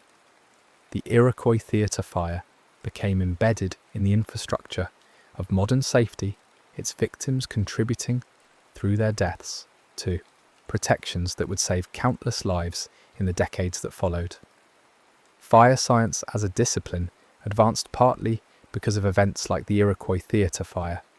Researchers began systematically studying how fires develop, how smoke moves through buildings, how materials react to heat and flame. The physics of crowd movement became a subject of serious study, leading to mathematical models that could predict bottlenecks and inform building design. What had been largely a matter of intuition and trial and error became increasingly scientific and evidence-based. The theatre industry itself changed, both in response to regulations and to protect its own reputation and financial interests. Theatrical producers could not afford to have audiences fear for their safety. Empty seats meant lost revenue. Safety became, in addition to a moral obligation, an economic necessity. Theatres began advertising their safety features as a selling point, attempting to rebuild public trust that had been shattered by the Iroquois disaster. But even with reforms and improved understanding, the fundamental challenge remained: how to ensure safety in spaces where large numbers of people gather, where the unexpected can occur, where human judgment and mechanical systems can fail.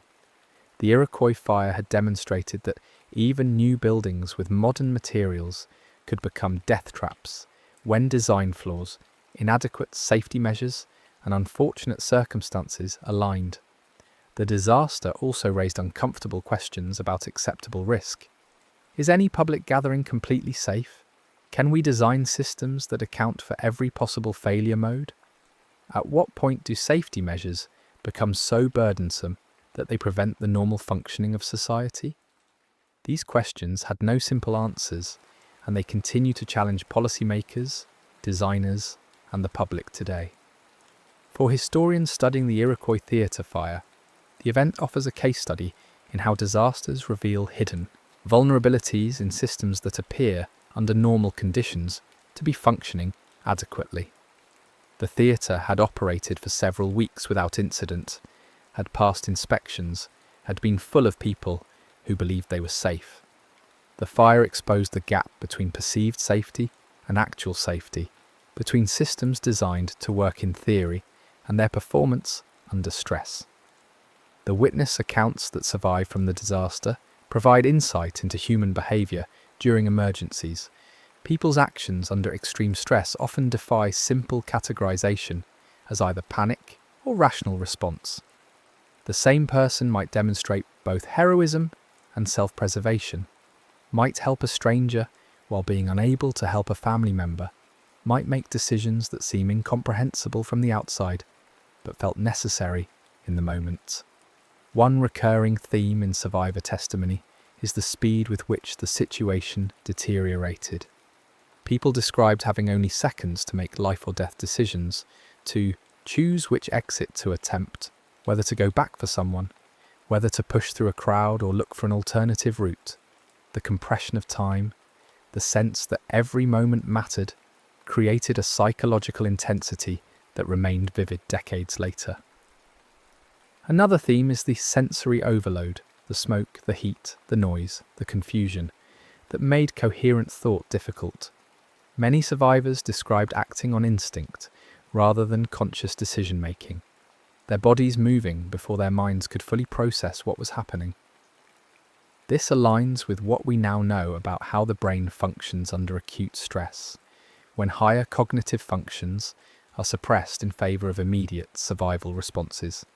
The aftermath also revealed the limits of language in capturing traumatic experience. Survivors struggled to describe what they had witnessed, often resorting to fragmented images or comparisons that felt inadequate. How do you explain what it feels like to be in a crowd, pressing forward toward a door that won't open, to be breathing smoke and knowing you might die, to hear people screaming in darkness? The gap between experience and expression meant that even detailed testimony could not fully convey the reality of those minutes inside the burning theatre. For the city of Chicago, the fire became part of a larger narrative about resilience and reform. Chicago had rebuilt itself after the Great Fire of 1871, had established itself as a major American city, had hosted the World's Columbian Exposition in 1893. The Iroquois Theatre fire, occurring just over 3 decades after the Great Fire, seemed to suggest that some lessons had not been fully learned, that the city's rapid growth had outpaced its ability to ensure basic safety. The political response reflected this tension.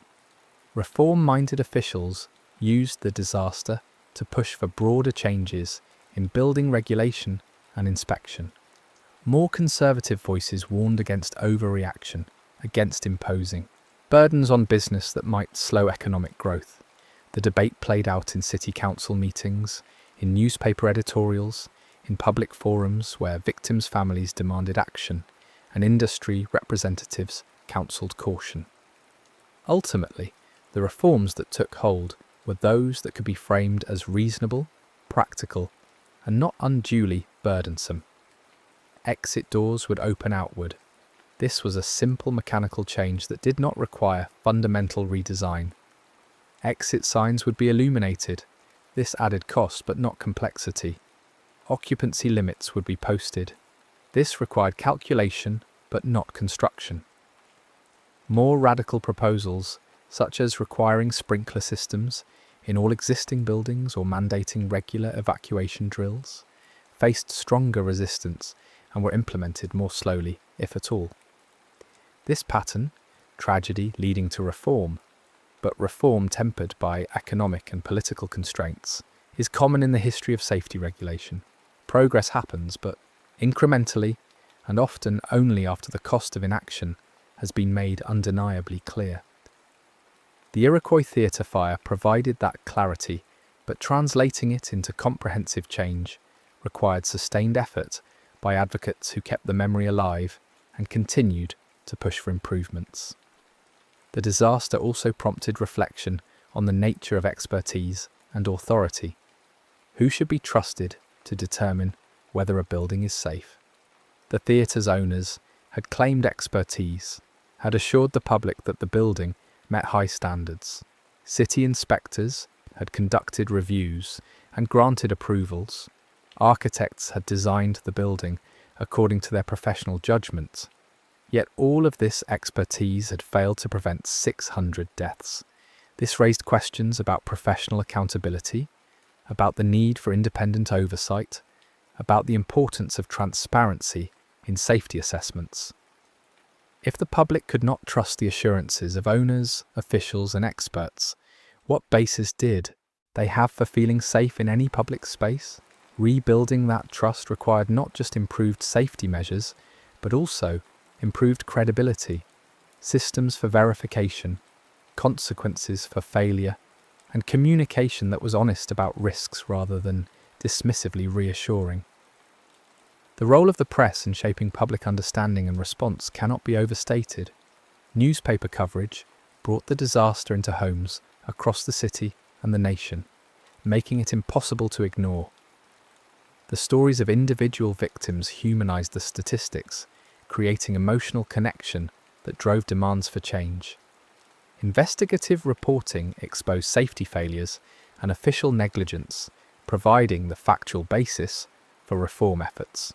But the press also engaged in sensationalism, sometimes prioritizing dramatic narrative over accuracy, sometimes reinforcing prejudices or simplifications that obscured complex realities. The coverage of crowd behavior during the fire, for instance, sometimes portrayed victims as having panicked irrationally, when in fact most people had behaved reasonably given the circumstances they faced. This framing could shift blame away from systemic failures and toward individual victims, a dynamic that complicated accountability efforts. As time passed and the immediate crisis faded, the Iroquois theatre fire began to take on symbolic meaning beyond its specific details. It became a shorthand for the dangers of prioritizing appearance over substance, of trusting promises without verification, of assuming that modern meant safe. It entered into professional training for architects, engineers, and safety officials as a case study in what not to do. It became part of the cultural vocabulary of disaster, invoked whenever new tragedies revealed similar patterns of preventable failure. The fire also contributed to evolving understandings of collective trauma and how communities process mass casualty events. The scale of the loss meant that grief was not confined to individual families but spread across the entire city. Shared mourning created bonds, but also complicated the healing process. There was no escaping the reminders, no way to separate oneself from the collective pain. The approaching new year, which should have been a time of celebration and fresh starts, instead became a marker of loss, a time when the absence of those who had died felt especially acute. In the longer arc of history, the Iroquois theatre fire stands as one of several watershed moments in the development of modern safety culture.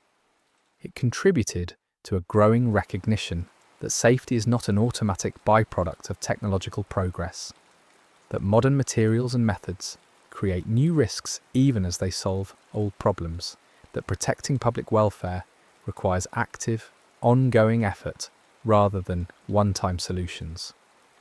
The disaster also illustrated the importance of learning from international experiences. In the wake of the fire, American officials looked to European building codes and safety practices, recognizing that other nations had developed approaches worth adopting. This cross-pollination of ideas helped accelerate reform, as advocates could point to proven methods rather than having to invent solutions from scratch. Yet even with all the changes it prompted, the Iroquois theatre fire could not prevent all future disasters.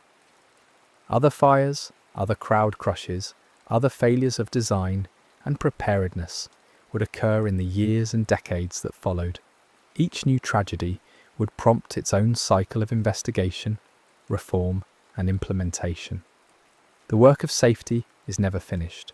Because contexts change, technologies evolve, and human fallibility remains constant. What the Iroquois fire contributed was a heightened awareness, a cultural memory that safety cannot be taken for granted, that crowds are vulnerable, that buildings must be designed with emergency scenarios in mind. It established principles that became foundational. Exits must be accessible, capacity must be limited, materials must be fire-resistant, plans must be practiced. These principles seem obvious in retrospect, but each was learned through experience, codified in response to tragedy. For those who study disaster psychology, the fire offers insights into how people make decisions under extreme stress, how misinformation spreads in crisis, how leadership and communication can either facilitate or hinder effective response. The accounts of survivors provide data points for understanding phenomena like normalcy bias, the tendency to underestimate danger because it contradicts everyday experience, and social proof, the tendency to take cues from others' behaviour in ambiguous situations. The fire also demonstrated the cascading nature of failure in complex systems. The initial fire, though serious, might have been containable if the asbestos curtain had worked. The smoke in the auditorium might not have been lethal if the ventilation had been properly managed. The crowd might have evacuated safely if exits had been clearly marked and unlocked. The casualties might have been far fewer if doors had opened outward. Each failure compounded the others, creating a disaster that was greater than the sum of its parts. This system's perspective on disaster, understanding how multiple small failures can combine to create catastrophe, would become increasingly important in safety analysis. It shifted focus from looking for a single cause or culprit to examining the interconnected factors that create vulnerability. It suggested that preventing future disasters required addressing not just individual problems, but the broader context in which those problems could interact dangerously. The Iroquois Theatre fire occurred at a particular moment in American history, when industrialization and urbanization were transforming daily life, when faith in progress competed with anxiety about the pace of change, when traditional social structures were giving way to more anonymous mass experiences. The theatre itself represented this modern condition, a space where strangers gathered, where technology created spectacle, where the old craft of performance met the new demands of commercial entertainment. In this context, the fire can be seen as more than just a building failure. It was a crisis of modernity itself, a violent revelation that the new systems and structures of urban industrial life carried risks that were not yet fully understood or controlled. The victims died not in some ancient, primitive setting, but in a brand new building in a major American city, enjoying a form of entertainment that symbolized leisure and prosperity. The disaster suggested that modernity was dangerous in ways that were not immediately visible. This insight was unsettling for a society that had invested heavily in the idea of progress, that believed each generation was safer and more advanced than the last. The Iroquois fire suggested that progress was not linear, that new capabilities came with new vulnerabilities, that safety required constant vigilance rather than a one-time achievement. It was a lesson that would need to be relearned many times, as subsequent generations faced their own versions of the same challenge: how to enjoy the benefits of complex systems while managing their risks. The emotional legacy of the fire extended across generations. Children of survivors grew up hearing stories about that afternoon, about the family members who had died, about the trauma their parents carried. The disaster became part of family history, passed down not as abstract history, but as lived memory, shaping how later generations thought about safety, crowds, and public spaces. Some families avoided theatres entirely, the association with loss too strong to overcome. Others made a point of returning, of not letting fear dictate their lives, though the choice required conscious effort. For the city of Chicago, the fire eventually receded into the background of a much longer history, one of many events that contributed to the city's identity. But for the families directly affected, it remained a defining moment, the event that divided their lives into before and after, that changed who they were and what they believed about the world. This disparity between collective and individual memory is characteristic of disasters. For society at large, they become historical markers, but for those personally affected, they remain present, vivid, and painful. The archival record of the disaster, photographs, witness statements, investigation reports, newspaper articles, court documents, provides later generations with access to what happened, but these records are necessarily incomplete. They capture what was observable and documentable, but miss much of the subjective experience, the internal thoughts and feelings that shaped how people responded. They preserve the outcomes, but not all the near misses, the small decisions that led some people to safety and left others in danger. Historians working with these sources must acknowledge their limitations while extracting what insights they can. The official investigation reports provide technical details about building failures, but often downplay systemic problems in favour of individual blame. Newspaper accounts offer emotional immediacy, but may sacrifice accuracy for drama. Survivor testimony provides human perspective, but is subject to the distortions of memory and trauma. Taken together, these sources create a picture that is detailed but inevitably incomplete, a reconstruction rather than a full recovery of what happened. The question of memorialization, how to remember the disaster and honour its victims, has evolved over time. Early monuments and services focused on grief and loss, on honouring individual victims and providing comfort to families. Later commemorations often emphasise the safety reforms that emerge from the tragedy, framing the victims' deaths as having meaning through the changes they prompted. This shift from mourning to meaning-making is common in how societies process disasters, moving from immediate emotional response to longer-term integration into collective narrative. But this move to extract lessons and meaning can also be uncomfortable, potentially minimising the raw fact of loss. 600 people died, many of them children, in circumstances that were terrifying and painful. No amount of safety reform changes that reality or makes it acceptable. The victims did not die for a purpose. They died because of failures that should have been prevented. The reforms that followed are positive, but they cannot redeem the tragedy or fully compensate for what was lost. This tension between honouring loss and extracting lessons remains unresolved. Memorials try to do both, to create space for grief while also serving educational purposes. The effectiveness of these efforts varies, and different audiences bring different needs to them. Families seeking to remember loved ones may want something different from safety professionals studying the disaster as a case study, and both may have different priorities from casual visitors encountering a memorial without personal connection. In the end, the Iroquois Theatre fire endures in memory and practice, not because we have fully resolved what it means, but because we cannot afford to forget it. The specific details may fade, the individual names may be lost to all but specialised historians, but the essential lesson remains relevant. Safety is not automatic. Crowds are vulnerable. Buildings must be designed for emergency as well as normal operation, and promises of protection must be verified rather than accepted on faith. Every time you enter a crowded venue and note the exit signs, you are benefiting from lessons learned in part from the Iroquois Theatre fire. Every time an inspector verifies that occupancy limits are posted and enforced, that exit doors are unlocked and open outward, that fire suppression systems are functional, they are applying standards that emerged from disasters like this one.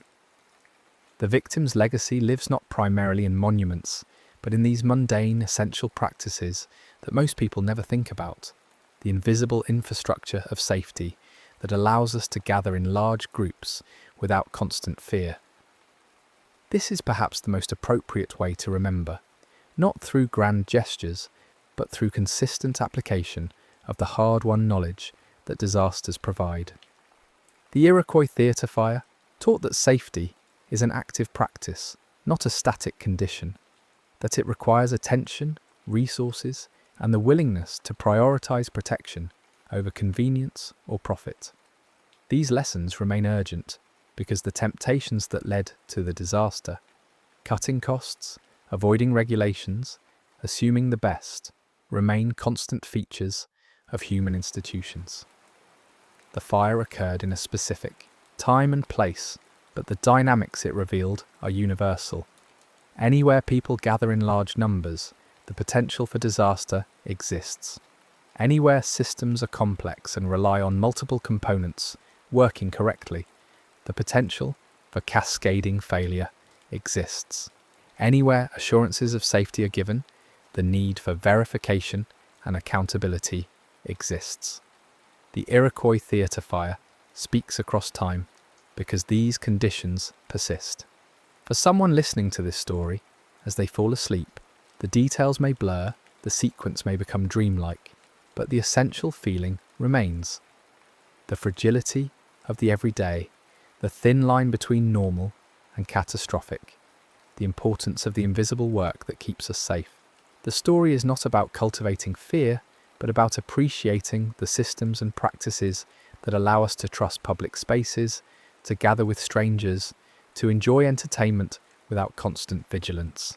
The afternoon of December 30th, 1903 began as ordinary time, people making their way to a matinee, settling into their seats, anticipating a few hours of pleasant distraction.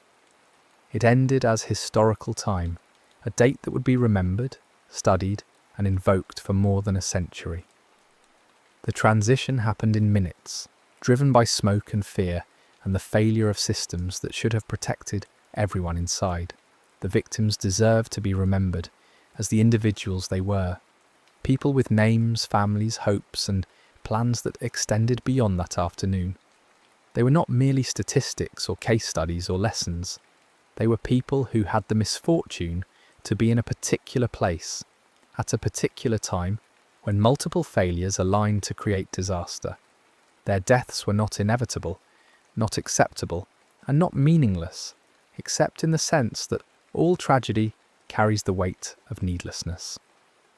What we do with their memory matters. If we honour them by maintaining vigilant safety practices, by supporting rigorous building codes, by insisting on transparency and accountability in public venues, then we extend the protective circle they helped create. If we forget, if we allow the lessons to fade, if we prioritise short-term savings over long-term safety, then we risk repeating their tragedy in new forms. The story of the Iroquois theatre fire is ultimately a story about trust and betrayal, the trust people place in institutions, buildings, and assurances of safety, and what happens when that trust is betrayed. It is also a story about resilience and reform, about how tragedy can catalyse change, how failure can inform better practice. Both of these narratives are true, and both deserve attention. As you drift towards sleep, you might reflect on the ordinary miracles of modern life, the buildings that stand, the systems that function, the safety measures that work quietly in the background. These are not accidents but achievements, built on the knowledge accumulated through both success and failure. The Iroquois theatre fire contributed to that knowledge in the hardest possible way, and its victims, through their loss, became unwilling teachers for all who would come after. The December cold of 1903 has long since passed, but the memory remains, held in documents and memorials, in safety codes and building designs, in the stories passed down through families and preserved in archives. The theatre itself is gone, the site transformed, the city grown far beyond what it was. But the lesson persists. Safety is a practice, not a promise, requiring constant attention, honest assessment, and the willingness to learn from tragedy so that future audiences can gather without fear, enjoy their performances, and return home to the people who love them. The next story is about to begin. Please relax and enjoy. The city wakes the way it always wakes, with the harbour doing its work before the skies fully light. December mornings in Halifax have a particular quality. The cold comes in off the water with a dampness that finds its way through woolen brick, and the dark lingers longer than it should, as if the sun is reluctant to commit to the day. But the city doesn't wait. The docks are already moving, stevedores calling to each other in voices that carry across the water, their breath visible in the air. Ships sit at anchor or tied to piers, their shapes familiar, their presence expected. This is what a working harbour looks like in wartime. Busy, functional, tense in a way that has become routine. People move through their mornings with the practiced efficiency of those who have done this many times before. A woman in the North End stands at her stove, waiting for the kettle to boil, thinking about the list of errands she needs to run before the shops close early. A man buttons his coat in the hallway of his home, listening to his children argue over something trivial in the next room, and he feels the small irritation that comes with being late. A young boy presses his face against a cold window, watching the harbour traffic, counting the ships because that's what he does every morning, keeping a mental tally that means nothing except that it gives him something to measure. These are the textures of a normal day. The city is not thinking about disaster. The city is thinking about getting through Thursday. The harbour itself is narrow, which has always been both its strength and its complication. It funnels ships into a protected channel, shielding them from the open Atlantic. But it also means that space is limited and timing matters. During the war, this harbour has become one of the most important in the world, a staging point for convoys, a place where supplies gather before crossing the ocean, a funnel for the entire effort of keeping armies fed and equipped and moving. That importance brings pressure. Ships arrive constantly, and they don't all arrive with the same priorities. Some are military vessels with schedules that cannot bend. Some are cargo ships waiting for convoy assignments. Some are relief ships carrying supplies for other cities. They all need to use the same water, the same piers, the same narrow passages. The system works because it has to work, because people have learnt to make it work, and because most of the time, the small decisions about who goes where and when add up to something functional. But systems are only as stable as the conditions that support them, and conditions can shift faster than anyone expects. On this particular morning, 2 ships are moving through the harbour, and neither of them knows yet that they're about to meet in a way that will rewrite what this city means. One is the Imo, a Norwegian vessel chartered to carry relief supplies to Belgium. It is not carrying munitions, it is not carrying anything volatile, it is simply a ship with a job to do, and it is behind schedule, which means the crew is feeling the pressure of delay. Being late in wartime is not a small thing. Convoys operate on strict timelines, and missing a convoy can mean waiting days or weeks for the next one. And every delay ripples outward into other plans, other schedules, other expectations. The Imo is moving through the harbour with the kind of focus that comes from needing to catch up, needing to make the next window, needing to not be the reason something else fails. The other ship is the Mont Blanc, a French cargo vessel that is carrying something far more dangerous. Its hold is loaded with munitions, explosives, fuel, chemicals, everything needed to feed the machinery of war. This is not unusual. Many ships in this harbour carry dangerous cargo, because that is what war requires. But the Mont Blanc is particularly volatile. Its cargo includes benzol, a highly flammable liquid, and picric acid, an explosive compound, and TNT and gun cotton, all packed together in a way that makes the ship itself a kind of floating bomb. The crew knows this. They handle their duties with the careful attention of people who understand that one mistake could be catastrophic. They follow the rules. They display the correct signals. They move slowly. They assume that other ships will see them and give them space because that is what the rules say should happen. The problem is that rules depend on communication, and communication depends on interpretation. And interpretation depends on people seeing the same thing and understanding it the same way. In a busy harbour on a cold morning, with multiple ships moving at once, with steam and smoke blurring sightlines, with the pressure of schedules and the noise of daily operations, there are many small opportunities for misunderstanding. A signal might be unclear, a whistle might be misheard, a gap in the channel that looks sufficient from one angle might look too narrow from another. And once a misunderstanding begins, it can be very hard to correct because ships are large and slow to respond, and the water does not forgive imprecision. The two ships approach each other in the narrows, the part of the harbour where the channel is tightest. From their respective positions, both crews are making decisions that seem reasonable. The Imo is moving with the urgency of a ship that cannot afford more delays. The Mont Blanc is moving with the caution of a ship that knows what it carries. Each side interprets the other's actions through the lens of their own priorities. Each side assumes the other will yield, because from their perspective, that is the logical thing to do. And so they continue on paths that are converging, and the distance between them shrinks, and the moment when correction would be simple passes, and then the moment when correction would be difficult passes, and then the moment when correction might still be possible passes, and then there is no more room for correction at all. The collision happens at 8:45 in the morning. It is not a dramatic impact in the cinematic sense. There is no explosion yet, no fireball, no immediate catastrophe. It is simply two large objects meeting with enough force to damage both. The Imo's bow strikes the Mont Blanc's hull, tearing into the metal, rupturing the barrels of benzol stored there. The liquid spills, and because benzol is volatile, it ignites almost immediately. Fire blooms along the side of the Mont Blanc, bright and fast-moving, and the crew knows instantly what this means. They know what is in the hold below. They know what happens when fire reaches those materials. They do not have time to fight the fire, and they know they do not have time. They make the only decision they can make. They abandon ship.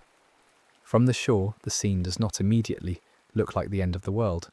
It looks like an accident, a serious one, but still something contained and understandable. A ship is on fire in the harbour. This is bad, but it is the kind of bad that has solutions. People who live near the waterfront come out to watch, because watching is what you do when something unusual happens. Fire crews begin organising, because this is their job. Dock workers pause in their tasks, trying to assess whether they need to move, whether the fire will spread, whether this is something they need to worry about. The Mont Blanc drifts, burning, pushed by its own momentum and the current, and it moves toward Pier 6, toward the densely packed neighbourhood of Richmond, toward the place where the city presses closest to the water. The crew of the Mont Blanc is rowing away in lifeboats, shouting warnings in French, trying to tell anyone who will listen that the ship is going to explode, that people need to move, that there is no time. But their warnings are in French, and many of those who hear them do not understand French, and even those who do cannot quite process the scale of what is being said. A ship exploding is not something the mind easily accepts as imminent. It sounds like panic, like exaggeration, like the kind of thing people say when they are frightened. And so the warnings are heard but not fully believed, and people continue to watch, and the fire continues to burn, and the Mont Blanc continues to drift, and time moves forward in a way that feels both slow and impossibly fast. Children stand on hillsides, watching the fire because it is dramatic and different, and they do not know what is about to happen. Workers stand on the docks, evaluating the situation, trying to decide if they need to act. A train has stopped on the tracks near the harbour, and the conductor stands looking at the burning ship, calculating distances, wondering if he should move the train, wondering if there is time. In homes throughout the North End, people are pausing at their windows, curious but not alarmed, because a fire on a ship is concerning but not necessarily dangerous to those on land. The city is watching, And in that watching, there is a strange collective pause, a moment when hundreds of people are all looking at the same thing, all trying to understand what it means, all waiting for the next piece of information that will tell them what to do. The explosion happens at 9:04:35 in the morning. It is the largest man-made explosion before the atomic age, and it releases energy equivalent to roughly 3 kilotons of TNT. In an instant, the Mont Blanc ceases to exist as a ship. It is transformed into a massive release of energy, a shock wave that moves outward faster than sound, a pressure wave that tears through air and water and anything in its path. The blast is so powerful that it creates a wave in the harbour that rises 50 feet high. It is so powerful that it vaporizes everything within a quarter-mile radius. It is so powerful that it shatters windows in buildings miles away. It is so powerful that people in towns over 60 miles distant hear it and feel the ground shake. For those closest to the blast, there is no time to react, no moment of understanding. One moment the world is as it has always been, and the next moment it is gone. Homes disintegrate, bodies are thrown through the air, metal and wood and glass and stone all become projectiles moving at lethal speeds. The neighbourhood of Richmond, which seconds before was a place where people were eating breakfast and getting ready for work and living their lives, becomes an unrecognisable landscape of debris and fire. The force of the blast levels over 1,600 homes. It kills nearly 2,000 people in an instant, and that number will grow in the days that follow as injuries take their toll. But even for those farther from the centre, the experience is one of profound disorientation. The shockwave moves through the city in layers. First, there is the sound, but it is not a sound the way normal sounds are. It is a physical thing, a pressure that hits the body and the ears and makes thinking impossible for a moment. Then there is the shaking, the sense that the ground itself is unreliable, that the basic stability of standing on earth has been compromised. Then there is the wind, the rush of air moving in and then moving out, pulling at clothes and hair and anything loose. And then for a moment there is silence, a strange hollow quiet where the brain is trying to restart, trying to process what just happened, trying to reconcile the before and the after. A woman who was standing in her kitchen finds herself on the floor, surrounded by broken dishes, and she does not remember falling. She stands slowly, feeling pain in places she cannot yet identify, and she looks toward the window, except there is no window anymore, just a frame with jagged edges, and through it she can see smoke and dust and shapes that do not make sense. She calls out for her husband, but her voice sounds strange in her own ears, muffled and distant, and she realizes she cannot hear properly. She moves toward the door, stepping carefully over debris, and when she reaches the street, she stops, because what she sees does not match any version of her neighbourhood that she knows. A man who was working in a factory several blocks from the blast hears the explosion and feels the building shake, and he knows immediately that something terrible has happened, but he does not yet know what. He moves toward the door with others, everyone speaking at once, asking questions no one can answer. When they get outside, they see smoke rising from the direction of the harbour, a column of it that looks too large, too dark, too dense to be from any ordinary fire. Someone says it must have been a ship. Someone else says it must have been a munitions factory. No one knows yet about the Mont Blanc. No one knows yet that the harbour is gone, that entire streets are gone, that the careful geography of the city has been rewritten in a single moment. A young boy who was counting ships from his window is now lying in a hallway, covered in glass, bleeding from cuts he cannot feel yet because the shock is too overwhelming. He hears his mother screaming his name, and he wants to answer, but his mouth does not seem to work correctly. He sees light coming through the ceiling in a way that should not be possible, and he realizes the roof is gone. He tries to stand, but his legs do not obey him, and he lies there, staring up at the sky that has replaced his ceiling, and he does not understand how this has happened. In the moments immediately following the blast, the city is a collection of individual confusions. Thousands of people, all trying to make sense of the same impossible event. There is no central narrative yet, no shared understanding. There is only the personal experience of wrongness, of the world having broken in some fundamental way. People stumble out of damaged buildings and look around and see things that should not be. A house with no front wall, its interior exposed like a dollhouse. A street filled with rubble where there should be clear passage. A horse standing in the middle of the road, alive but bleeding, making sounds of distress that add to the general sense of nightmare. The fire starts almost immediately, spreading from the wreckage of shattered homes, ignited by overturned stoves and broken gas lines and the heat of the blast itself. In the North End, where the damage is worst, fire becomes a new and immediate threat. People who survived the explosion now have to contend with flames that are consuming what remains of their neighbourhood. The injured cannot move quickly. The trapped cannot move at all. And those who are trying to help are doing so in a landscape that has become fundamentally hostile. Walls that might collapse, floors that might give way, fires that might spread in any direction. The first responders are not just firefighters and police. They are anyone who can move, anyone who has the physical capacity and the presence of mind to act. A factory worker pulls a child from beneath a collapsed wall, lifting debris with his bare hands, ignoring the cuts on his palms.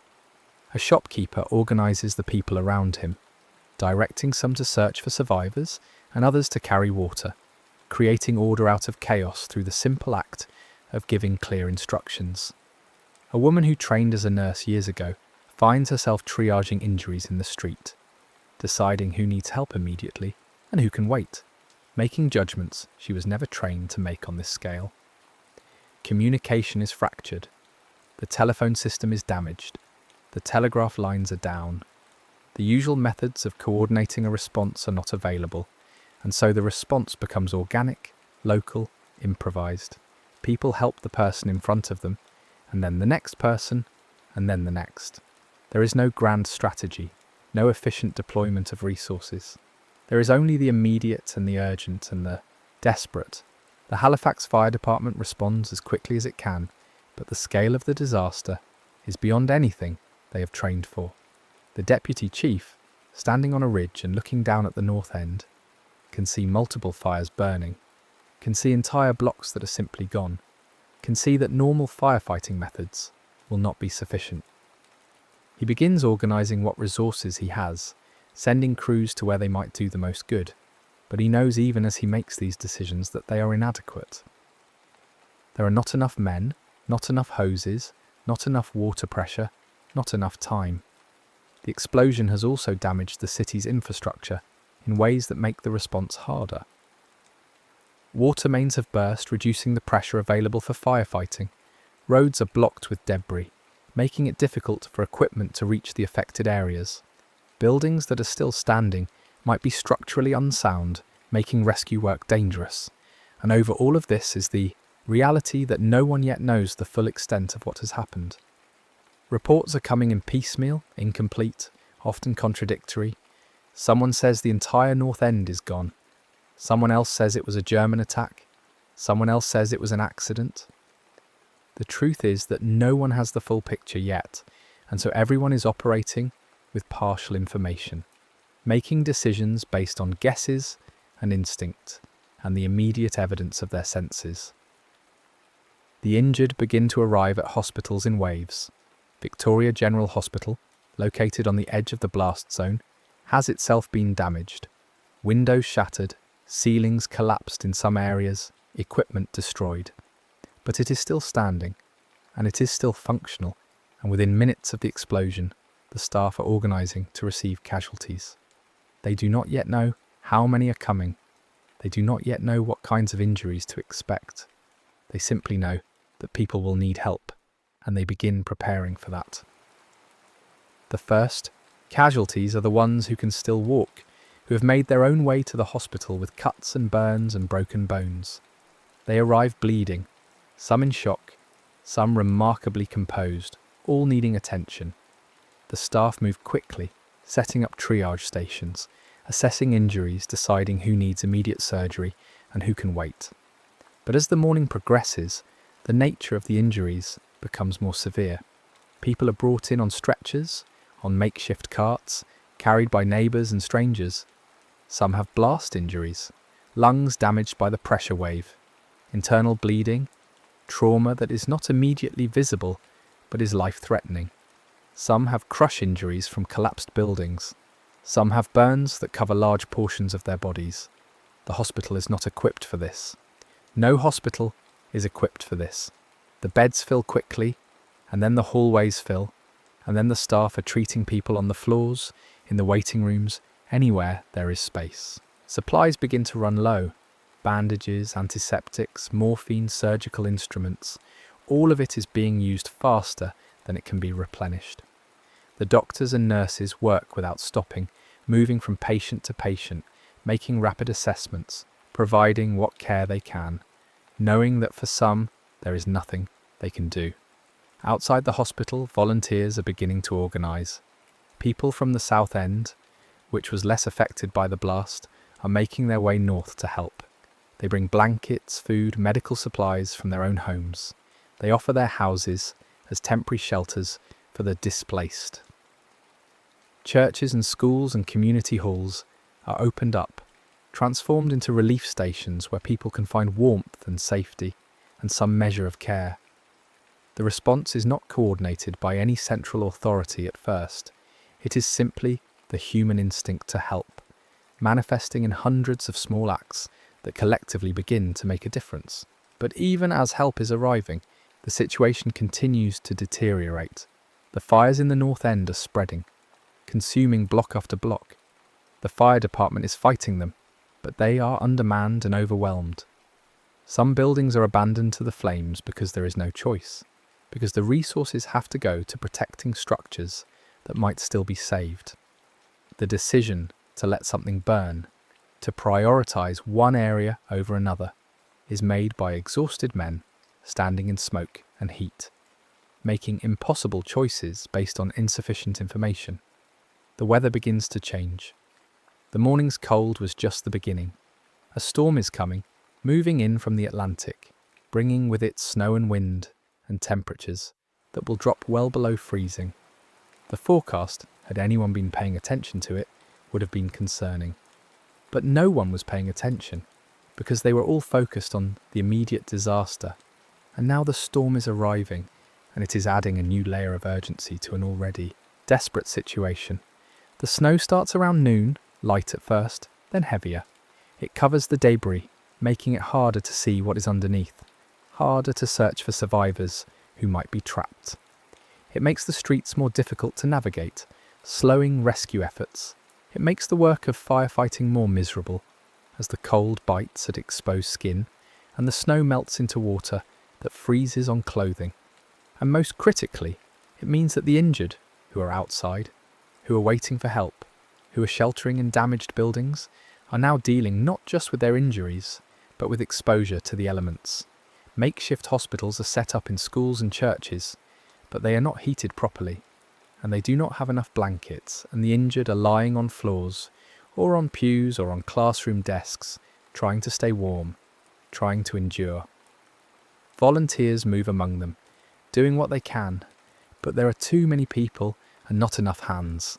A woman with a broken leg lies, shivering in a corner of a church basement, and someone brings her a coat, and she wraps it around herself, and tries not to cry, because crying seems like giving up, and she's not ready to give up. The psychological impact of the disaster is beginning to set in. The shock that insulated people in the first hours is wearing off, and in its place comes grief, fear, anger, confusion. People are looking for loved ones, moving through the streets calling names, checking makeshift morgues that have been set up in public buildings, asking anyone they meet if they have seen a particular person. The process of identifying the dead is chaotic. Bodies are brought to central locations, and people walk through, looking at faces, trying to recognise someone, hoping not to recognise someone. The grief is everywhere, in the faces of those searching, in the silences that stretch between questions, in the way people move, slowly, as if the weight of what has happened is a physical thing they are carrying. Children are particularly affected, and the city suddenly has hundreds of orphans, children who are separated from their parents in the blast, children whose parents are dead or missing or hospitalized. Volunteers take them in, trying to provide some comfort, some stability, but it is hard to comfort a child who does not understand why the world has become so frightening. A little girl sits in the corner of a relief station, clutching a doll that is missing an arm, and she does not speak, does not cry, just sits and stares at nothing. Someone brings her food, and she does not eat it. Someone asks her name, and she does not answer. She is somewhere else, somewhere inside herself, where the noise and the fear cannot reach. As night falls, the city is still burning. The fires in the north end continue despite the best efforts of the fire crews. The snow is falling heavily now, accumulating on the ground, making everything more difficult. The temperature drops further, and the injured are suffering from hypothermia in addition to their other wounds. Hospitals are running out of space, out of supplies, out of the energy needed to keep going. Doctors and nurses have been working for over 12 hours without rest, and they will continue working through the night, because there is no alternative, because people are still dying, and as long as people are dying, they will keep working. The military has been mobilized, and soldiers are arriving to help with rescue efforts and to maintain order. They move through the streets with lanterns and shovels, searching collapsed buildings, pulling people from the rubble, carrying the injured to aid stations. The work is slow and dangerous. Buildings that are still standing might collapse at any moment. Fires might spread without warning. And all of it is happening in the dark, in the snow, in the cold that makes everything harder. Word of the disaster is spreading beyond Halifax. Other cities are beginning to mobilise. Relief efforts, sending supplies, medical personnel, engineers, anyone who might be useful. Trains are being loaded with blankets and food and medicine. Doctors and nurses are volunteering to travel to Halifax to help. The response is generous and swift, but it will take time for this help to arrive. And in the meantime, Halifax is on its own, dealing with a catastrophe that has exceeded every capacity it has. The blizzard intensifies overnight. The wind howls through the damaged buildings, finding every gap and crack, making it impossible to stay warm, even indoors. Snow drifts against debris, creating new obstacles, hiding dangers. The visibility is so poor that rescue work becomes nearly impossible. People are told to shelter in place, to stay where they are until morning, but for those who are trapped, who are injured, who are waiting for help that has not yet come, staying in place means enduring hours of cold and darkness and fear. In the shelters, volunteers try to keep spirits up, to provide comfort, to maintain some sense of normalcy. They organise children into groups, telling them stories, singing songs, anything to distract them from the reality of what has happened. They serve what food they have, rationing carefully, because supplies are limited and no one knows when more will arrive. They distribute blankets, prioritising the injured and the very young and the elderly, and everyone else huddles together for warmth. The night is long. The darkness is deeper than usual because so much of the city's power is out. There are no street lights, no lights from shops or homes. The only illumination comes from fires that are still burning and from the lanterns that rescuers carry as they move through the streets. The city feels like it has been erased, like it has become something unfamiliar and hostile. People who have lived in Halifax their entire lives feel lost, disoriented, unable to find their bearings in a landscape that has been so thoroughly transformed. Survivors huddle in basements, in the backs of shops, in any space that offers some protection from the wind and snow. They listen to the storm and wonder if it will ever end, if morning will bring relief or just more of the same. They think about the people they have lost, about the homes that are gone, about the city that was and the city that is now. Some pray, some cry, some sit in silence, too exhausted and traumatized to do anything else. The morning comes slowly, the light reluctant to penetrate the heavy cloud cover and the falling snow. When dawn finally arrives, it reveals a city that looks even worse than it did the night before. The snow has covered everything in white, creating a deceptive beauty that masks the devastation underneath.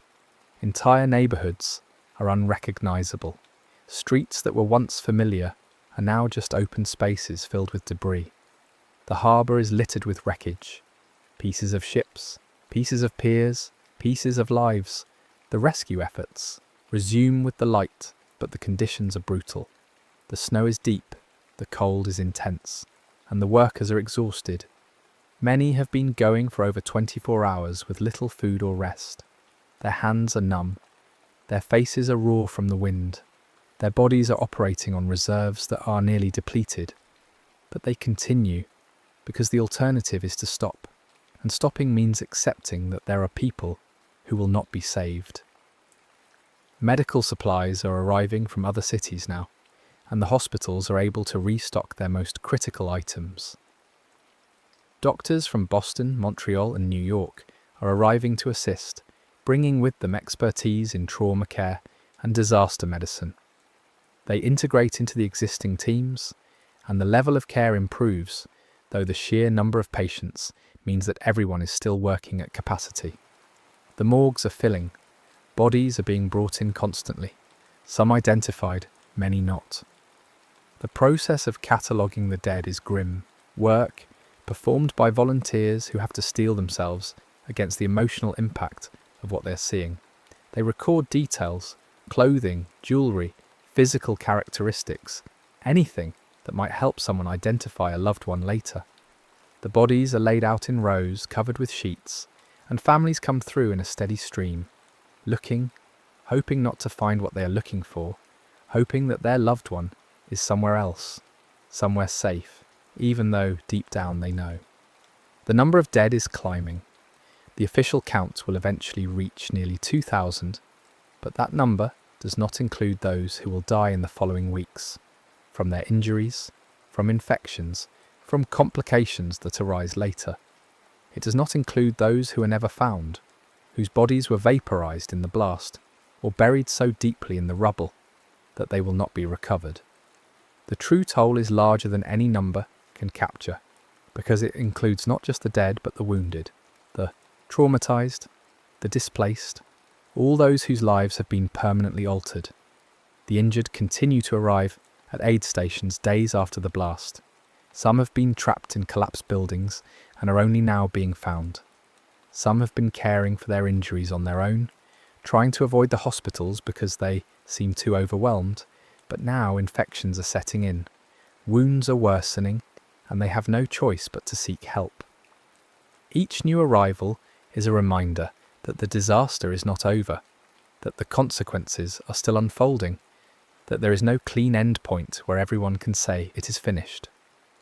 One of the lasting impacts of the explosion is the number of people who are blinded. The blast occurred in the morning when many people were looking out their windows, drawn by the burning ship in the harbour. When the explosion happened, the windows shattered and glass was driven into faces at high velocity. Eyes were particularly vulnerable, and hundreds of people suffer eye injuries, many of them permanent.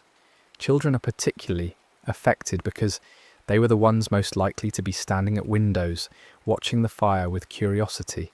The thought of it, that curiosity, that innocent interest in something unusual, leading to blindness, is one of the many small tragedies that make up the larger catastrophe. The relief efforts begin to take on a more organised structure as the days pass. The government establishes a relief commission to coordinate aid, to manage the distribution of supplies, to oversee the reconstruction that will be necessary. Money and materials are pouring in from across Canada and from the United States. Boston, in particular, sends massive amounts of aid, a gesture that Halifax will remember and honour for generations. Trains arrive loaded with supplies, and volunteers work to unload and distribute them to the areas of greatest need. But even with help arriving, the scale of what needs to be done is overwhelming. Thousands of people are homeless, and winter is not going to wait. Temporary housing has to be built, quickly and in large quantities. Workers labour around the clock, constructing simple wooden structures that can provide shelter from the cold. These buildings are not comfortable, and they are not meant to be permanent, but they are warm and dry, and that is enough. The question of blame begins to surface. People want to know how this happened, want to know if it could have been prevented, want to know who is responsible. Investigations are launched, testimonies are taken, and the story of the collision and its aftermath is reconstructed in painstaking detail. The findings are complex. There were failures of communication, failures of judgment, failures of procedure. Both ships made decisions that contributed to the collision. But assigning blame does not bring anyone back, does not rebuild the homes, does not heal the wounds. It is a necessary process, a legal and moral reckoning, but it does not provide the kind of closure that people are seeking. What becomes clear in the aftermath is that the disaster was not the result of evil or malice. It was the result of ordinary human fallibility, amplified by the pressures of war and the complexities of managing a busy harbour. People made mistakes, and the consequences of those mistakes were catastrophic. This is perhaps more disturbing than if there had been a villain, because it means that there is no one to direct anger at, no clear target for the rage and grief that survivors feel. It means that the horror was random, that it could have happened to anyone, that the thin line between safety and catastrophe is even thinner than people want to believe. In the weeks and months that follow, the city begins the long process of recovery. Rubble is cleared, streets are restored, buildings are reconstructed. The physical scars of the explosion are slowly erased, though the process takes years. The North End is rebuilt, but it is not the same as it was. The streets are laid out differently, the buildings are newer. The whole neighbourhood has a different character. People who lived there before the explosion feel like they are living in a place that looks similar but is fundamentally different, a place that wears the shape of their old neighbourhood but does not have its soul. The psychological recovery takes longer, much longer. Survivors carry the trauma with them, replaying the moments of the explosion in their minds, startled by loud noises, anxious when they see ships in the harbour. Children who experience the blast grow up with nightmares, with fears they cannot articulate, with a sense that the world is not as safe as others seem to think it is. Families are fractured by loss, by grief that does not heal, by the difficulty of moving forward when so much has been taken away. But alongside the trauma, there is also resilience. The community that emerged in the immediate aftermath, the neighbours, helping neighbours, the strangers becoming caregivers, the collective effort to save and protect and rebuild, that community persists. People remember what it felt like to be part of something larger than themselves, to be connected by shared suffering and shared purpose.